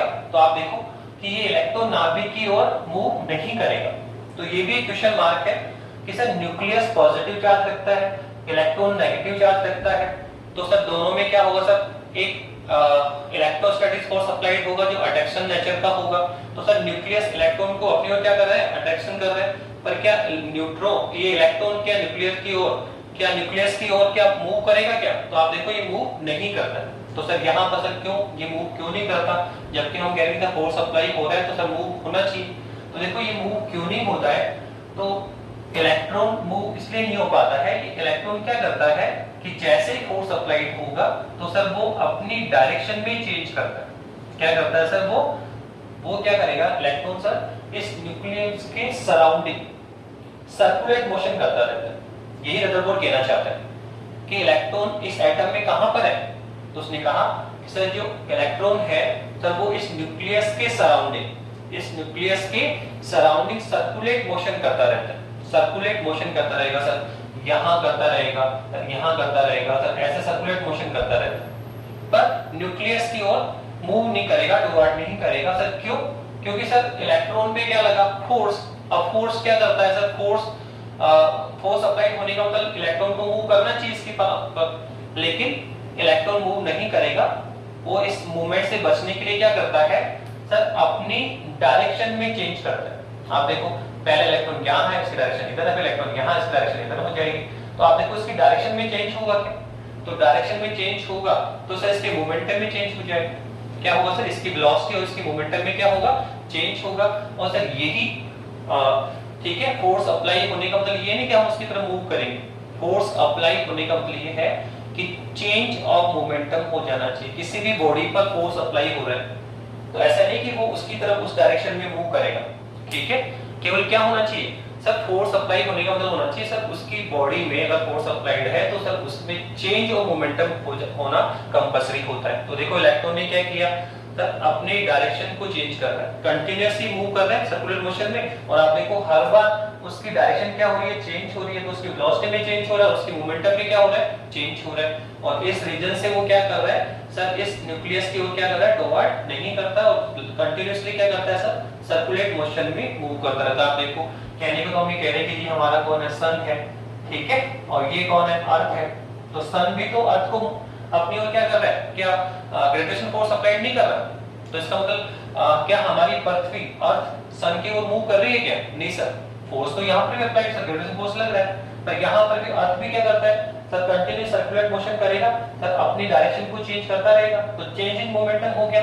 तो यहाँ पर इसी सिस्टम में इलेक्ट्रॉन भी न्यूक्लियस के सराउंडिंग क्या करेगा सर, कंटिन्यूअस सर्कुलेट मोशन करता रहता है। और यहाँ पर ये जो इलेक्ट्रोस्टैटिक फोर्स है, जो इलेक्ट्रोस्टैटिक फोर्स है सर, वो किसके रूप में काम में आता है, सेंटर कैपिटल फोर्स के रूप में काम में लेगा। ये यहाँ पर जो अप्लाइड इलेक्ट्रोस्टैटिक फोर्स है FOP सर, वो किसके इक्विवेलेंसी में यूज करेगा इलेक्ट्रॉन सर, इसको सेंटर कैपिटल फोर्स के रूप में यूज करेगा, ठीक है।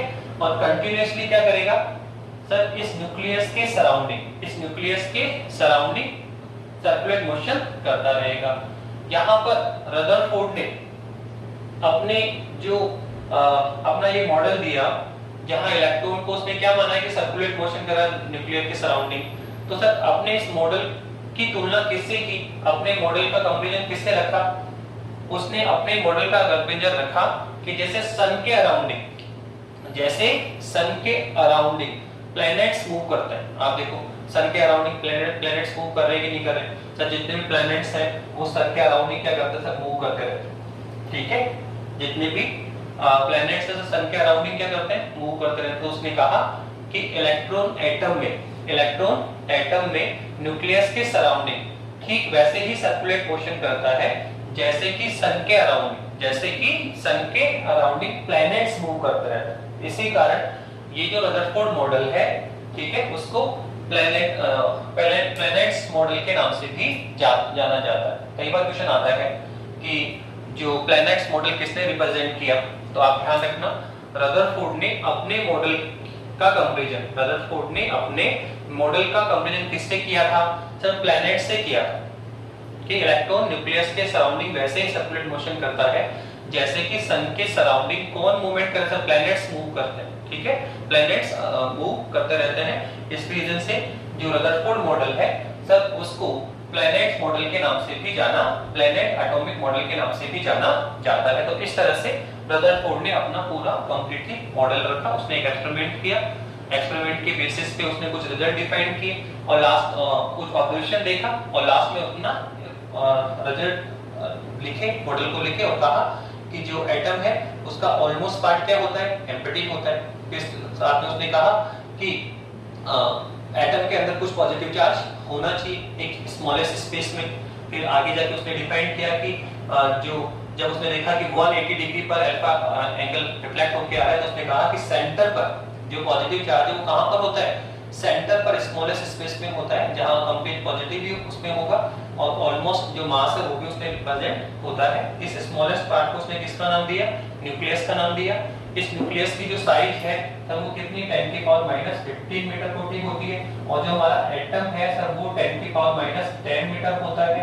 ठीक है, तो क्या लुकआउट हुआ कि जो हमारा एटम है सर वो न्यूक्लियस से 10 की पावर 5 + 5 मल्टीप्लाई क्या है, ग्रेटर है। ठीक है, और लास्ट में उसने ये कहा कि इलेक्ट्रॉन क्या कर रहा है सर, इलेक्ट्रॉन न्यूक्लियस के सराउंडिंग क्या कर रहा है सर, ठीक वैसे किसी भी एनी सर्कुलेट मोशन, ठीक है, क्या करता है सर, कंटीन्यूअसली सर्कुलेट मोशन करता रहता है, ठीक वैसे जैसे कि सन के सराउंडिंग कौन कर रहा है सर, प्लैनेट गति मोशन करता है। इसी रीजन से रदरफोर्ड मॉडल को प्लैनेट एटॉमिक मॉडल के नाम से भी जाना जाता है। रदरफोर्ड जो एटॉमिक मॉडल था उससे कनेक्टेड दो इंपॉर्टेंट डिस्कशन और हमें करने हैं सर। कौन से टॉपिक हैं, तो सबसे पहले बोलेंगे डिस्टेंस ऑफ क्लोजेस्ट अप्रोच। जो अल्फा पार्टिकल है उस न्यूक्लियस के कितने क्लोजेस्ट अप्रोच कर सकता है, कितना क्लोज जाकर वापस रिटर्न कर, हम कह रहे हैं कि 180 में रिफ्लेक्ट हो रहा है, 10 लाख अल्फा पार्टिकल में से 1 अल्फा पार्टिकल ऐसा था जो क्लोज गया और वापस रिटर्न बैक कर गया, तो सर कितना क्लोजेस्ट अप्रोच हुई, कितना वो क्लोज अल्फा न्यूक्लियस के पास में गया सर, वो हमें क्लोजेस्ट अप्रोच निकालनी है। इस क्लोजेस्ट अप्रोच के बेसिस पे हम साइज ऑफ न्यूक्लियस भी आइडिया लगा पाएंगे कि न्यूक्लियस की साइज कितनी होनी चाहिए। ठीक है, और सेकंड जो हमारा होगा सर वो होगा इंपैक्ट पैरामीटर। क्या होगा, इंपैक्ट पैरामीटर होगा। तो सबसे पहले हम बात कर रहे हैं sir distance of the approach, closest approach, alpha particle कितना क्लोज अप्रोच न्यूक्लियस तक कर पाता है। तो देखिए क्या था सर, ये है हमारा अल्फा पार्टिकल। ओके सर, ये मूव कर रहा है, ओके काइनेटिक एनर्जी के साथ मूव कर रहे हैं सर। सामने ये है सर हमारा एटम और सर ये है न्यूक्लियस। ये कौन है सर, न्यूक्लियस है जिसमें सर कंप्लीट पॉजिटिव चार्ज रखा हुआ है। तो आप देखिए ये अल्फा पार्टिकल आगे टुवर्ड करेगा, तो अल्फा पार्टिकल कौन होगा सर, हीलियम नाभिक होता है सर, 2He4। तो सर आप देखिए ये कौन है सर, पॉजिटिव है। कौन है, पॉजिटिव है, जिसपे कितना चार्ज होता है सर इलेक्ट्रॉन के चार्ज का डबल। और सर इसका मास कितना होता है सर, इसका मास होता है सर प्रोटॉन के मास का 4 टाइम। ओके, तो सर ये कौन है, हीलियम न्यूक्लियस है, हीलियम नाभिक है सर, इस पे चार्ज प्रोटॉन के चार्ज का डबल होता है, और सर मास क्या होता है, तो प्रोटॉन के मास का 4 टाइम होता है।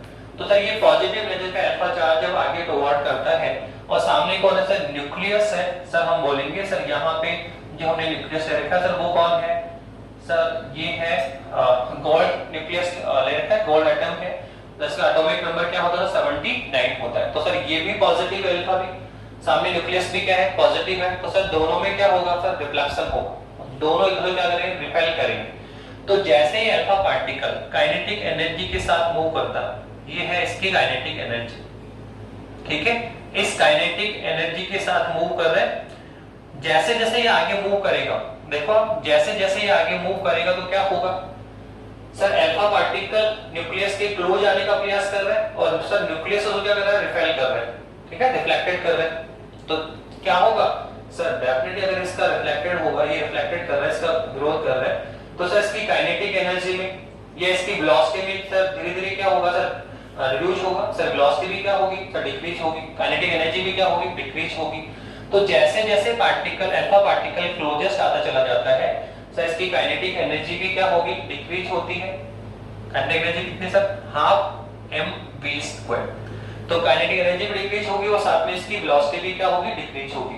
पर हम जानते हैं कि काइनेटिक एनर्जी का डिक्रीज हो रही तो सर पोटेंशियल एनर्जी क्या होगी, इंक्रीज होगी।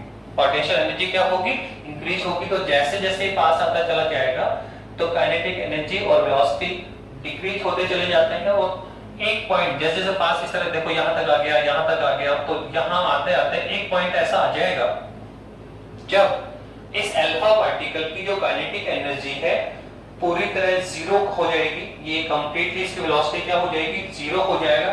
या हम ऐसे कह सकते हैं कि जो इसकी काइनेटिक एनर्जी है वो पूरी तरह किस में कन्वर्ट हो जाएगी, पोटेंशियल एनर्जी में। जैसे जैसे अल्फा पार्टिकल न्यूक्लियस के क्लोजेस्ट आता रहता है तो रिफ्लेक्शन के कारण इसकी काइनेटिक एनर्जी में डिक्रीज होगी और पोटेंशियल एनर्जी क्या होगी, इंक्रीज होगी।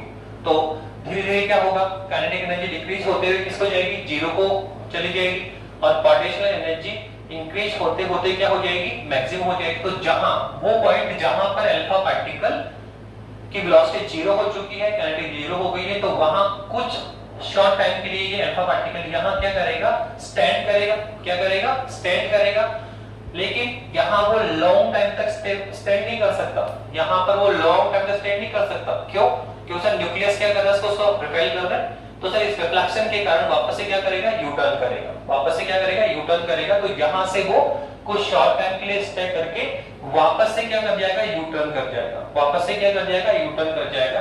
तो आप देखो यहां तक उसकी क्लोजेस्ट अप्रोच हुई, यहां से ये जो है न्यूक्लियस से ये जो डिस्टेंस है, तो यही कहलाती है डिस्टेंस ऑफ क्लोजेस्ट अप्रोच। इसको हम किससे डिनोट करते हैं, आर नॉट से। इतना closest approach alpha particle nucleus के पास में कर पाता है, तो ये कहलाती है क्लोजेस्ट अप्रोच कि अल्फा पार्टिकल काइनेटिक एनर्जी के साथ में न्यूक्लियस की ओर फॉरवर्ड करता है, और रिफ्लेक्शन के कारण उसकी काइनेटिक एनर्जी में और उसकी वेलोसिटी में क्या होता है, डिक्रीज होने लगता है। और काइनेटिक एनर्जी डिक्रीज होगी तो पोटेंशियल क्या होगी, इंक्रीज होगी। और एक ऐसी पोजीशन आएगी जहां काइनेटिक एनर्जी कंप्लीटली किसमें कन्वर्ट हो जाएगी, पोटेंशियल एनर्जी कन्वर्ट हो जाएगी। वहां काइनेटिक एनर्जी और वेलोसिटी क्या होगी, अल्फा पार्टिकल की जीरो हो जाएगी। तो वहां शॉर्ट टाइम के लिए अल्फा पार्टिकल क्या करेगा, स्टैंड करेगा, और वापस से रिफ्लेक्शन कारण क्या कर जाए, यू टर्न कर जाए। तो जहां जितना वो क्लोजेस्ट अप्रोच करके यू टर्न करता है, उसी डिस्टेंस को हम क्या बोलते हैं, क्लोजेस्ट अप्रोच डिस्टेंस। क्या बोलते हैं इसको, क्लोजेस्ट। कितना क्लोज ये इसको अप्रोच करके वापस यू टर्न कर रहा है, वही कहलाती है क्लोजेस्ट अप्रोच डिस्टेंस r0। तो देखो क्लोजेस्ट r0 डिस्टेंस पे यहां पे क्या होगा सर, जो उसकी काइनेटिक एनर्जी है, जो उसकी काइनेटिक एनर्जी है आपकी, वो किस में कन्वर्ट हो जाती है सर, पोटेंशियल एनर्जी में कन्वर्ट हो जाती है। जो कंप्लीट काइनेटिक एनर्जी था आपका, वो सर किस में कन्वर्ट हो गया सर, पोटेंशियल एनर्जी में कन्वर्ट। काइनेटिक एनर्जी कितनी है सर आपकी, E है। और सर पोटेंशियल एनर्जी कितनी होती है, वो तो सब जानते हैं। पोटेंशियल एनर्जी कितनी हो सर, ये होता है K Q1 Q2 upon R0। हम जानते हैं कि Q1 Q2 upon R0 कितनी डिस्टेंस पे, R डॉट डिस्टेंस पे है। तो सर ये क्या होगा, R0 क्या है सर, R0 है। तो सर ये क्या हुआ, पोटेंशियल एनर्जी हुई।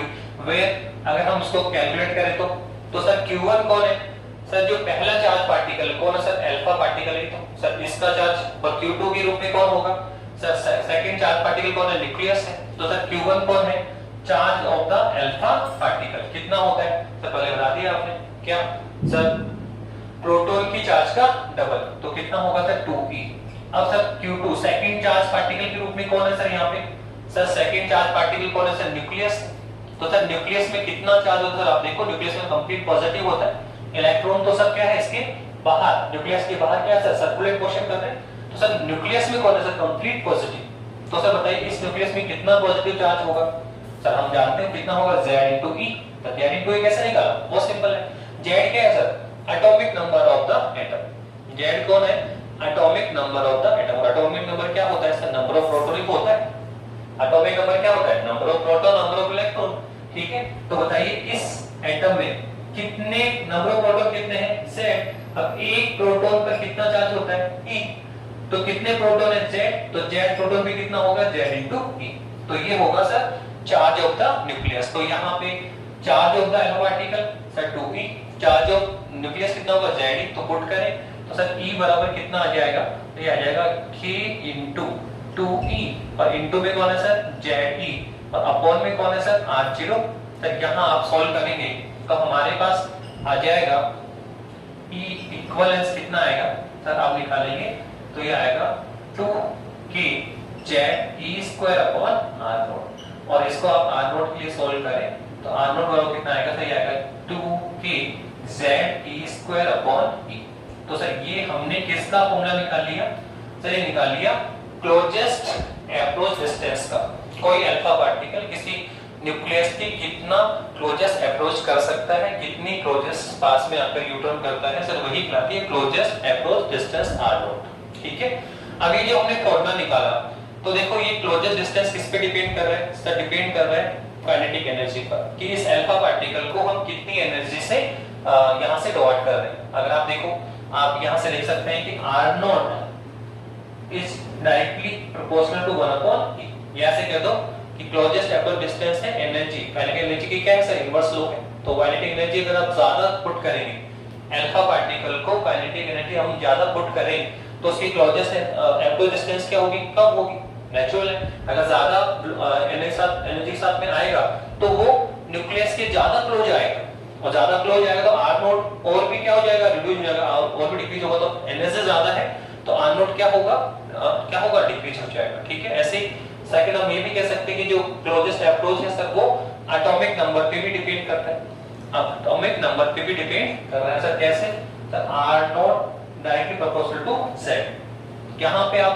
कैसा न्यूक्लियस ले रहे हैं उसका एटॉमिक नंबर क्या है, अगर एटॉमिक नंबर ज्यादा है तो जो आपका क्लोजेस्ट अप्रोच है डिस्टेंस R0 सर वो भी क्या होगी, ज्यादा होगी, मोर होगी। अगर एटॉमिक नंबर मोर है तो ये भी क्या होगा, ज्यादा होगा। एटॉमिक नंबर अगर कम है तो R0 भी क्या होगा, कम होगा। तो आप देखें कि जो क्लोजेस्ट अप्रोच डिस्टेंस है वो एनर्जी पे भी डिपेंड करेगा, वो एनर्जी जो जिसके साथ अल्फा पार्टिकल न्यूक्लियस की ओर टुवर्ड करता है, और साथ में किस पे डिपेंड कर रहा है सर, एटॉमिक नंबर पर। किस पे डिपेंड कर रहा है, एटॉमिक नंबर पर।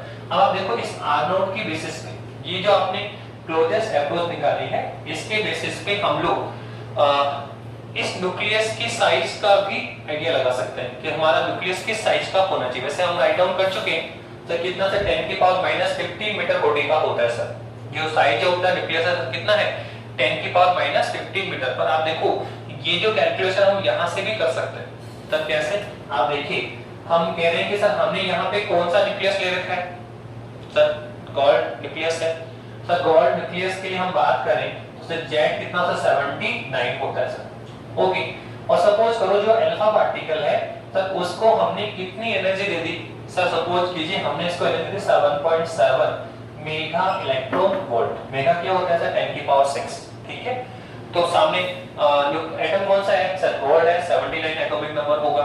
और सर एनर्जी कितनी है सर, अल्फा पार्टिकल किस एनर्जी से मूव कर रहे हैं सर 7.7 मेगा इलेक्ट्रॉन वोल्ट। तो आप बताइए इसके लिए क्लोजेस्ट अप्रोच डिस्टेंस निकालिए, कितना आने वाला है सर, देखिए 2 into k कितना होता है सर 9 into 10 की पावर 9, जीरो हम ऑलरेडी जानते हैं सर। Z कितना है सर 79 है, इनटू में सर E कौन है सर हम जानते हैं 1.6 into 10 की पावर -19 कूलम होता है। और डिवाइड में हम किसकी बात करें सर, ये रेजिस्टर कितना है, ये है सर 7.7 वेग है तो 10 की पावर 6, ठीक है। इलेक्ट्रॉन वोल्ट किस में आएंगे, वोल्ट में आएंगे, तो सर हम निकालेंगे तो ये कितना आएगा, इलेक्ट्रॉन तो 1.6 into 10 की पावर माइनस 90, किसमें आ जाएगा ये जूल में, किसमें आ जाएगा ये जूल में। अगर हम इसको कैलकुलेट करेंगे तो सर हमारे पास जो R नोट आने वाला है, हमारे पास जो R नोट आने वाला है सर वो आएगा 30 into 10 की पावर माइनस 15 मीटर। आप देखिए कि जो हमने R नोट क्लोजेस्ट डिस्टेंस की निकाली सर वो कितनी आई, सर वो आ गई हमारे पास 30 into 10 की पावर माइनस 15 मीटर, या हम कह सकते हैं कि 30 फर्मी मीटर। हम जानते हैं फर्मी क्या होता है सर, 1 फर्मी क्या होता है, 1 फर्मी मीटर क्या होता है सर, 10 की पावर माइनस 15 मीटर होता है। सर ये कितना हुआ 30 फर्मी मीटर। तो आप देखो कि जो गोल्ड न्यूक्लियस है या जो गोल्ड नाभिक है सर उसके लिए जो क्लोजेस्ट अप्रोच आ रही है सर वो कितनी आ रही है सर 30 फर्मी मीटर आ रही है। तो आप देखो 30 फर्मी मीटर क्लोज आकर ये वापस यू टर्न करेगा। तो अब हम यहां से क्या कह सकते हैं कि सर अल्फा पार्टिकल ठीक इसके क्लोजेस्ट आके मूव करता है, बहुत ज्यादा दूर से रिफ्लेक्ट नहीं करेगा, बहुत ज्यादा क्लोज आके मूव करता है। तो अगर ये क्लोजेस्ट डिस्टेंस 30 फर्मी मीटर है, 30 into 10 पावर 15 मीटर है, तो डेफिनेटली जो न्यूक्लियस की साइज होगी, जो न्यूक्लियस की साइज होगी सर वो डेफिनेटली से क्या होगी, कम होगी। तो हम ये कह सकते हैं कि जो न्यूक्लियस की साइज है वो 10 की पावर माइनस 15 मीटर से भी क्या है, रिड्यूस है। 10 की पावर माइनस 15 मीटर से भी क्या होनी चाहिए, कम होनी चाहिए। तो जो अप्रोच डिस्टेंस है तो उसके बेसिस पे हम न्यूक्लियस की साइज का भी आकलन कर पा रहे हैं, उसकी साइज का आइडिया लगा पा रहे हैं कि साइज कितनी होनी चाहिए। और हमने देखा कि सर 10 की पावर माइनस 15 मीटर होता है।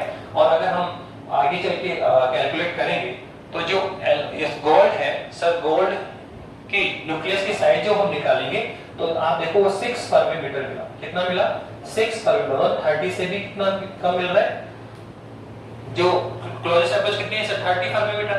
और सर जो ये साइज ऑफ द न्यूक्लियस किसका सर, गोल्ड न्यूक्लियस का कितना मिला 6 फर्मी मीटर। तो आप देखो क्लोजेस्ट अप्रोच डिस्टेंस से भी जो न्यूक्लियस की साइज है वो क्या मिल रही है, कम मिल रही है।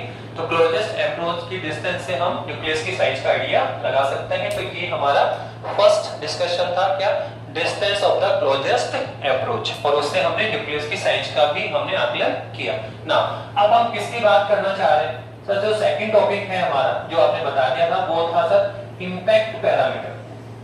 किसकी बात कर रहे हैं सर, इंपैक्ट पैरामीटर है सर। ये भी किससे कनेक्टेड है सर, रदरफोर्ड मॉडल से कनेक्टेड है।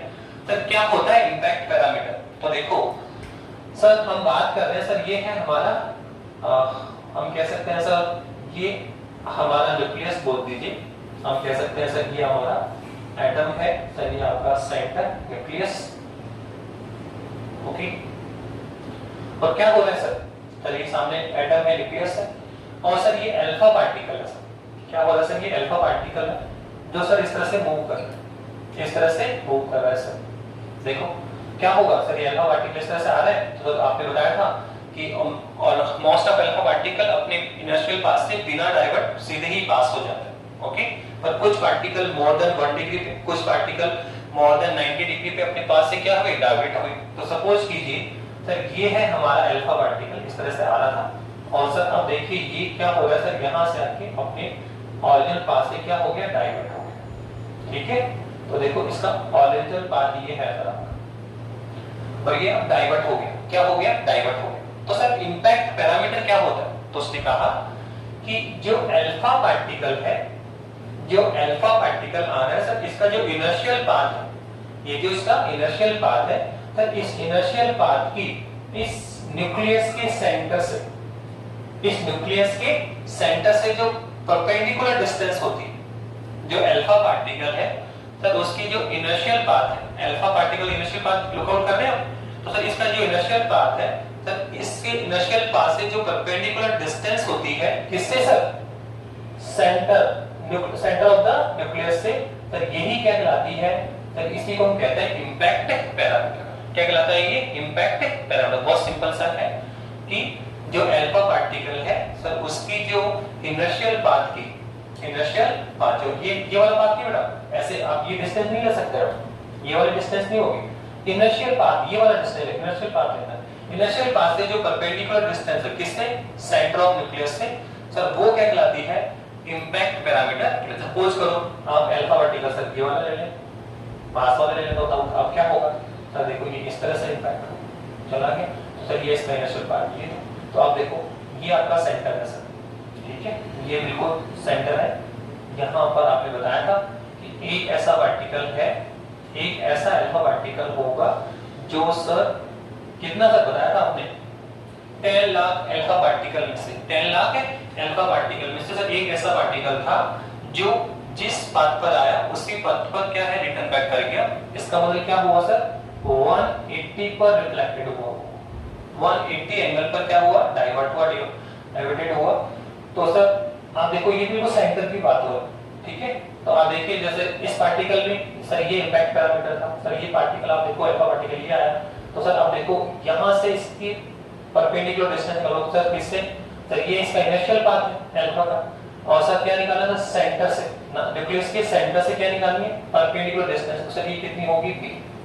तो आप देख रहे हैं क्या हो रहा है सर, जैसे जैसे हम अल्फा पार्टिकल, जैसे जैसे अल्फा पार्टिकल न्यूक्लियस के पास आता चला जा रहा है, न्यूक्लियस के क्लोजेस्ट हम आ रहे हैं, तो जो इम्पैक्ट पैरामीटर है b सर उसकी वैल्यू क्या होगी सर, डिक्रीज होगी। आप देखो जो पार्टिकल बहुत दूर थे, जो न्यूक्लियस से काफी डिस्टेंस पर है सर, वो तो बिना डाइवर्ट हुए ही निकल गए। फिर आप थोड़ा क्लोजेस्ट आए न्यूक्लियस के, तो कुछ अल्फा पार्टिकल ठीक है मोर देन 1 डिग्री, कुछ alpha particle more than 90 degree, और कुछ अल्फा वन पार्टिकल ऐसा था जो 180 पे रिफ्लेक्ट हुआ। तो आप देखो जैसे जैसे हम क्लोजेस्ट आ रहे हैं तो पैरामीटर जो है इंपैक्ट पैरामीटर उसका उसकी वैल्यू क्या होता है, डिक्रीज हो रही है सर। आप और पास आ जाइए, और पास आए तो b और भी डिक्रीज हो जाएगा, और क्लोज आते आते आप उस अल्फा पार्टिकल की बात करें, उस अल्फा पार्टिकल की बात करें सर जो न्यूक्लियस के सेंटर की सिद्ध में आ रहा है, बिल्कुल न्यूक्लियस के डायरेक्शन में आ रहा है, तो सर इसके लिए तो b की वैल्यू रिड्यूस होती होती कितनी हो जाएगी सर, यहाँ b की वैल्यू कितनी हो जाएगी, 0 हो जाएगी। कितनी हो जाएगी, 0। तो ये है आपका इम्पैक्ट पैरामीटर। क्या है सर, बहुत सिंपल सा है, it is the perpendicular distance. ये क्या है सर, परपेंडिकुलर डिस्टेंस है of inertial path of the alpha particle. Alpha particle का जो इनर्शियल पाथ है उससे जो परपेंडिकुलर डिस्टेंस किसकी, with the centre of the nucleus, ठीक है। अल्फा पार्टिकल के जो प्रारंभिक इनर्शियल पाथ है उससे न्यूक्लियस के सेंटर से जो परपेंडिकुलर डिस्टेंस होती है इसी को बोलते हैं इम्पैक्ट पैरामीटर। और आप देख लो जैसे जैसे आप न्यूक्लियस के क्लोजेस्ट जा रहे हैं तो इम्पैक्ट पैरामीटर b की वैल्यू रिड्यूस होती जा रही है, कम होती जा रही है, और ऐसा अल्फा पार्टिकल जो न्यूक्लियस के सेंटर की डायरेक्शन में आ रहा है सर उसके लिए इम्पैक्ट पैरामीटर कितना होगा, 0 होगा। कितना होगा सर, 0 होगा। अब सर हम यहाँ पर इम्पैक्ट पैरामीटर क्या कर रहे हैं सर, इम्पैक्ट पैरामीटर का फॉर्मूला भी राइट डाउन कर रहे हैं। जो आपका इम्पैक्ट पैरामीटर है सर उसका फॉर्मूला देखो यहाँ पे क्या होगा, इम्पैक्ट पैरामीटर का फॉर्मूला होता है आपका k z e² cot θ/2। आप इसको डायरेक्ट ध्यान रखेंगे, इसका प्रूफ भी किया जा सकता है, आप इसको डायरेक्ट लर्न कर लें, k z e² cot θ/2 upon e।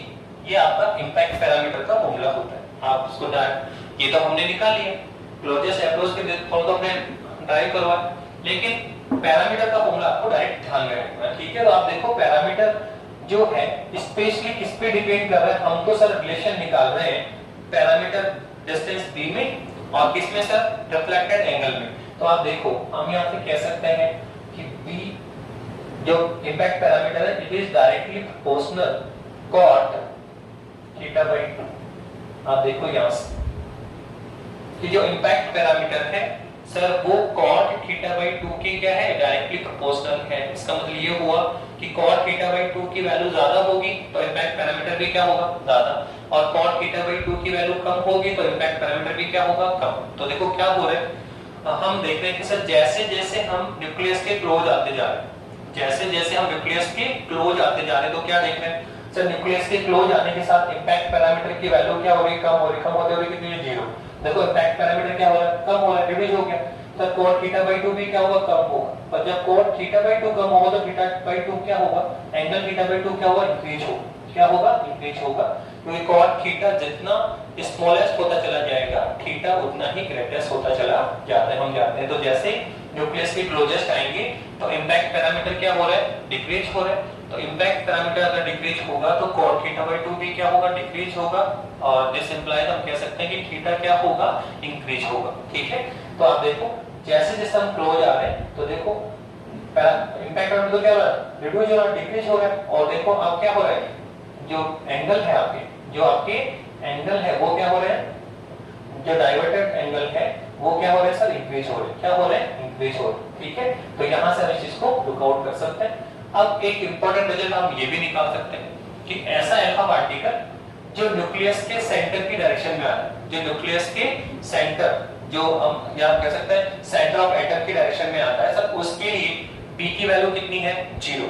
तो आप देखो इसके लिए अगर थीटा कैलकुलेट करोगे तो 180 ही आने वाला है। कैसे सर, सॉल्व कीजिए। तो b इक्विवेलेंट कितना है, तो ये है k z e square cot theta by 2 है, और अपॉन में कौन है सर, e है। अपॉन में कौन है, e है। तो अब आपने कहा सर b की वैल्यू कितनी है, 0। ऐसा अल्फा पार्टिकल जो सेंटर की डायरेक्शन में आता है, सर b कितना है, 0 है। तो 0 का कितना है, k z e square cot theta by 2, upon में कौन है सर, e है। अब आप इसको ले जाएंगे तो हमें क्या मिलने वाला है, आप देखिए। तो सर इसको कंप्लीट 0 में जाओगे तो हमें मिलेगा sir cot theta by 2 equal 0। आप सबको ले जाइए, सब 0 में चले जाएंगे। अब cot थीटा बाय 2 0 कब होगा, जब थीटा बाय 2 कितना होगा, 90 को जाएगा। हम जानते हैं cot 90 कितना होता है, 0 होता है। तो cot थीटा बाय 2 0 कब होगा, जब सर थीटा बाय 2 क्या होगा, 90 होगा। तो यहां से सर थीटा कितना होगा सर, 180 होगा। तो यहां से हम एक रिजल्ट निकाल रहे हैं कि ऐसा अल्फा पार्टिकल जो सेंटर की डायरेक्शन में फ्लो करता है, फॉरवर्ड करता है सर, उसके लिए b की वैल्यू कितनी है, इंपैक्ट वैल्यू कितना है, 0 है। तो सर वो किस एंगल पे रिफ्लेक्टेड होने वाला है, 180। और हमने इसको प्रैक्टिकली ऑब्जर्व भी किया, जब हमने एक्सपेरिमेंट किया था तो हमने बताया था कि लगभग 10 लाख अल्फा पार्टिकल में से एक ऐसा अल्फा पार्टिकल होगा जो 180 पे रिफ्लेक्ट होता है, रिटर्न बैक करता है। तो वो यहाँ इंपैक्ट पैरामीटर से लिखा जा सकता है। ओके, तो ये जो दो इंपॉर्टेंट डिस्कशन थे, एक तो क्लोजेस्ट अप्रोच, सर ये भी एक इंपॉर्टेंट पार्ट है, यहाँ नोमेकल से डिस्कशन भी होता है, केवल इस पे भी बात की जा सकती है। अब इंपैक्ट पैरामीटर भी एक इंपॉर्टेंट टॉपिक है, ये दोनों ही आपको अच्छे से ध्यान में रखना, इसके नोमेकल टाइप भी डिस्कशन करें आप। इसके साथ में लास्ट में हम 5 मिनट और बात करेंगे सर, क्या है sir, drawback of the Rutherford model. हमने रदरफोर्ड मॉडल पूरा स्टडी किया, एक्सपेरिमेंट किया, उसके ऑब्जर्वेशन देखे, उसके बेसिस पे हमने रिजल्ट भी लिख दिए और दो इंपॉर्टेंट पॉइंट पे डिस्कशन कर लिए। और इसके साथ में सर रदरफोर्ड मॉडल के ड्रॉबैक क्या थे sir, drawback of the Rutherford model. तो बहुत सिंपल से है, दो ड्रॉबैक्स की बात करेंगे हम यहाँ पे। तो सर कौन से होंगे देखिए, बताइए आप। तो बहुत सिंपल सा है, आप देख भी सकते हैं। तो अब बात कर रहे हैं किसकी, drawback of the Rutherford model.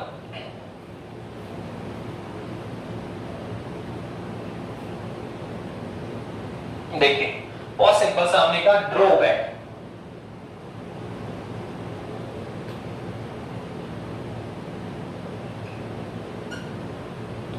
Drawback of Rutherford model किसकी बात कर रहे हैं sir, drawback of the Rutherford model. क्या है सर, पहला ड्रॉबैक देखो क्या। अगर फर्स्ट ड्रॉबैक की बात करें हम लोग, तो हम यह कहेंगे कि सर रदरफोर्ड जो मॉडल था उसको अगर हम बात करें तो सर वो एटम की जो स्टेबिलिटी थी, हम कह रहे हैं सर एटम स्टेबल है, लॉन्ग टाइम तक डिस्टर्ब नहीं होता है, वो स्टेबल है। तो सर इसकी स्टेबिलिटी को रदरफोर्ड डिफाइन नहीं कर पाया, स्टेबिलिटी को एक्सप्लेन नहीं कर पाया कि एटम स्टेबल क्यों है, स्टेबिलिटी लॉन्ग टाइम तक क्यों रह पाती। जबकि अगर रदरफोर्ड मॉडल की बात करेंगे तो रदरफोर्ड मॉडल ये कहने वाला है कि एटम स्टेबल नहीं है, एटम क्या है, बहुत शॉर्ट टाइम में डिस्टॉर्ट हो जाएगा। सर क्यों, आप ऐसा क्यों कहना चाह रहे हैं। तो सबसे पहला ड्रॉबैक यही है कि Rutherford does not explain stability of the atom. हम सब पहला जो ड्रॉबैक है वो क्या है, he can not, Rutherford he cannot explain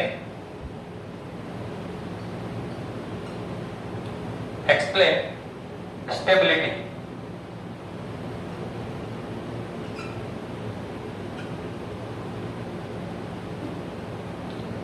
of atom। ठीक है, एटम की स्टेबिलिटी को एक्सप्लेन नहीं कर पाया। हम कहते हैं सर एटम स्टेबल है, लॉन्ग टाइम तक स्टेबल रहता है, डिस्टर्ब नहीं होता है।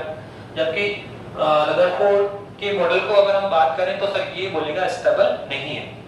इसने नहीं बोला एक्चुअल में, आगे चल के मैक्सवेल थ्योरी को जब अप्लाई किया गया, मैक्सवेल ने जो बताया उसको लेकर यहाँ आए, तो सर वो उसको लेकर बात की तो हम कहेंगे रदरफोर्ड ने मॉडल दिया वो अनस्टेबल है। देखिए कैसे रदरफोर्ड ने क्या कहा, सर ये कौन है आपका न्यूक्लियस है सर, और सर इलेक्ट्रॉन क्या है सर, रदरफोर्ड कह रहे हैं सर इलेक्ट्रॉन न्यूक्लियस के सराउंडिंग सर्कुलेट मोशन करता रहता है। सर यहाँ भी कर सकता है, यहाँ भी कर सकता है, एनी सर्कुलेट मोशन, यानी किसी भी ऑर्बिट में मोशन कर सकता है, किसी भी एनी ऑर्बिट में सर्कुलेट मोशन कर सकता है। अब देखो मैक्सवेल क्या कहता है, अगर हम मैक्सवेल की बात करें तो मैक्सवेल क्या कहता है, मैक्सवेल ने कहा कि कोई भी एक एक्सेलरेट चार्ज पार्टिकल, ऐसा चार्ज पार्टिकल जो कि क्या है एक्सेलरेटेड है सर, वो क्या करता है सर, एनर्जी लॉस करता है सर, एनर्जी क्या करता है एमिट करता है इन फॉर्म ऑफ रेडिएशन। कोई भी चार्ज पार्टिकल जो एक्सेलरेटेड चार्ज पार्टिकल होना चाहिए, चार्ज पार्टिकल हो और साथ में क्या हो एक्सेलरेटेड हो, तो सर वो डेफिनेटली क्या करेगा सर एनर्जी एमिट करेगा। सर किस फॉर्म में, सर रेडिएशन की फॉर्म में एमिट करता है। तो आप देखिए मैक्सवेल ने क्या बताया कि कोई भी चार्ज पार्टिकल हो, एक तो क्या सर चार्ज पार्टिकल, एक चार्ज पार्टिकल होना चाहिए फर्स्ट, सेकंड क्या होना चाहिए एस्केलेटेड होना चाहिए, ठीक है, वो क्या होना चाहिए एस्केलेटेड होना चाहिए। तो आप देखो अगर इलेक्ट्रॉन की बात करें हम तो सर इलेक्ट्रॉन पे दोनों ही कंडीशन अप्लाइड होगी। इलेक्ट्रॉन चार्ज पार्टिकल है, हाँ सर डेफिनेटली है। साथ में आप देखो कि सर जो न्यूक्लियस है सर वो इलेक्ट्रॉन को क्या लगा रहा है सर, इलेक्ट्रोस्टैटिक फोर्स लगा रहा है सर, अप्लाइड हो रहा है। न्यूक्लियस इलेक्ट्रॉन क्या करता है सर एक फोर्स अप्लाइड है, अट्रैक्शन फोर्स अप्लाइड करेगा सर, कौन सा इलेक्ट्रोस्टैटिक फोर्स, ठीक है। तो सर इलेक्ट्रॉन पे जो फोर्स अप्लाइड हो रहा है तो डेफिनेटली वो क्या है सर एस्केलेटेड होगा सर, उसमें उसके एस्केलेशन में क्या होगा चेंज होगा सर, वो रेगुलर अपनी डायरेक्शन क्या कर रहा है चेंज करेगा सर, और डायरेक्शन चेंज करेगा तो डेफिनेटली उसकी वेलोसिटी और उसके एस्केलेशन में क्या होगा चेंजेस होगा। तो सर इलेक्ट्रॉन यहाँ पे चार्ज पार्टिकल भी है और एस्केलेटेड भी है, तो यहाँ पे किसकी थ्योरी अप्लाई हो जाएगी सर मैक्सवेल की, सर किसकी मैक्सवेल थ्योरी अप्लाई होगी। मैक्सवेल ने क्या कहा कि जो एस्केलेटेड चार्ज पार्टिकल है सर वो क्या करता है सर ऑलवेज कंटिन्यूअसली क्या करता है सर वो एनर्जी एमिट करेगा, क्या करेगा सर वो एनर्जी एमिट करता है sir in form of radiation, in form of radiation. तो सर ये इलेक्ट्रॉन जो चार्ज पार्टिकल है और एक्सेलरेटेड पार्टिकल है, एक्सेलरेटेड भी है यहाँ पे, तो सर ये डेफिनेटली क्या करेगा सर एनर्जी लॉस करेगा sir in form of radiation. तो आप बताइए ये सर्कुलेट मोशन जो इलेक्ट्रॉन कर रहा है अगर कंटिन्यूअसली एनर्जी को एमिट करता है तो सर डेफिनेटली इसकी एनर्जी में लॉस होगा, और अगर एनर्जी में लॉस होगा तो फिर इसकी वेलोसिटी में भी क्या होगा चेंज होगा, जिससे जो इसका सर्कुलर पाथ है इसका रेडियस क्या होगा कम होगा, और रेडियस कम होते होते लास्ट फाइनली वो कहां है सर सेंटर न्यूक्लियस में गिर जाएगा, एटम नाभिक में गिर जाएगा। किसने बोला ये sir according to Maxwell. Rutherford ने कह दिया कि वो सर्कुलेट मोशन कर रहे हैं, लेकिन मैक्सवेल क्या कहना चाह रहा है कि कोई भी एस्केलेटेड चार्ज पार्टिकल अगर सर्कुलेट मोशन कर रहा है तो वो एस्केलेटेड चार्ज पार्टिकल है तो वो क्या करता है कंटिन्यूअसली एनर्जी एमिट करता है in form of the radiation. तो यहाँ इलेक्ट्रॉन कंटिन्यूअसली क्या करेगा सर एनर्जी को एमिट करेगा, जिससे उसकी एनर्जी क्या होगी रिड्यूस होगी, और एनर्जी कम हो रही है तो उसकी वेलोसिटी भी क्या होगी डिक्रीज होगी, जिससे उसका जो सर्कुलेट पाथ है उसका रेडियस कंटिन्यूअसली क्या होगा रिड्यूस होगा, और फाइनली इलेक्ट्रॉन किस में आके गिर जाएगा सर न्यूक्लियस में गिर जाएगा। इसका मतलब रदरफोर्ड ने जो हमें एटॉमिक मॉडल दिया सर वो स्टेबल नहीं है। रदरफोर्ड के अकॉर्डिंग एटम क्या है शॉर्ट टाइम के लिए एस्टैब्लिश होगा और बाद में क्या हो जाएगा डिस्ट्रॉय हो जाएगा, और ये इसका टाइम कैरेक्टरिस्टिक दिया। अगर हम इसको कैलकुलेट करें कितने टाइम में इलेक्ट्रॉन गिर जाएगा तो वो कह रहा है कि 10 की पावर -8 सेकंड, तो बहुत शॉर्ट टाइम, मतलब बहुत शॉर्ट टाइम में ही इलेक्ट्रॉन स्टेबल रह पाएगा, उसके बाद में तो क्या हो जाएगा वो सर डिस्ट्रॉय हो जाएगा। तो ये रदरफोर्ड मॉडल का फर्स्ट ड्रॉबैक था। रदरफोर्ड ने जो मॉडल दिया उसके अकॉर्डिंग जो एटम है सर वो स्टेबल नहीं है, वो बहुत शॉर्ट टाइम में डिस्ट्रॉय हो जाएगा, इलेक्ट्रॉन न्यूक्लियस में गिर जाएगा, ड्रॉप आउट हो जाएगा। जबकि हम अगर प्रैक्टिकली देखें तो ऐसा नहीं होता है, इलेक्ट्रॉन कभी भी न्यूक्लियस में आके ड्रॉप आउट नहीं होता है, नहीं गिरता है, फॉल नहीं करता है, वो लॉन्ग टाइम तक कंटिन्यूअस उसके सर्कुलेट मोशन करता रहता है। ऐसा क्यों? रदरफोर्ड के पास इसका कोई एक्सप्लेन नहीं था। तो ये पहला ड्रॉबैक था कि रदरफोर्ड ने अनस्टेबल एटॉमिक मॉडल को स्ट्रक्चर हमारे सामने रखा। ओके, द सेकंड ड्रॉबैक क्या था? तो सेकंड ड्रॉबैक तो देखो अभी अकेला आप राइट डाउन कर लीजिए कि एक हमें स्पेक्ट्रम मिलता है, इसको हम आगे जब बोर मॉडल पढ़ेंगे तो वहां चल के आपको समझ में आएगा कि स्पेक्ट्रम टू टाइप के होते हैं, एक तो होता है कंटीन्यूअस स्पेक्ट्रम और एक होता है डिस्क्रीट स्पेक्ट्रम। तो रदरफोर्ड के अकॉर्डिंग बात करें तो सर हमें जो स्पेक्ट्रम है वो कंटीन्यूअसली मिलना चाहिए। रदरफोर्ड कह रहा है कि हम कह सकते हैं, मैक्सवेल क्या कह रहा है सर कि इलेक्ट्रॉन किसी भी एनर्जी लेवल पे, रदरफोर्ड ने कहा कि किसी भी एनी ऑर्बिट पे मूव कर सकता है, एवरी एनर्जी लेवल पे मूव कर सकता है, और जब वो एवरी एनर्जी लेवल पे सर्कुलेट मोशन कर सकता है तो वो एवरी एनर्जी को एमिट करेगा।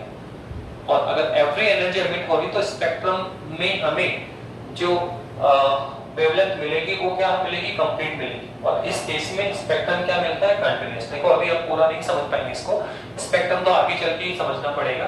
फिलहाल ध्यान रख लीजिए कि Rutherford, according to Rutherford model बात करें तो स्पेक्ट्रम हमें कंटीन्यूअस मिलना चाहिए, जबकि प्रैक्टिकली हम क्या देख रहे हैं कि स्पेक्ट्रम कंटीन्यूअस नहीं मिलकर हमें क्या मिल रहा है?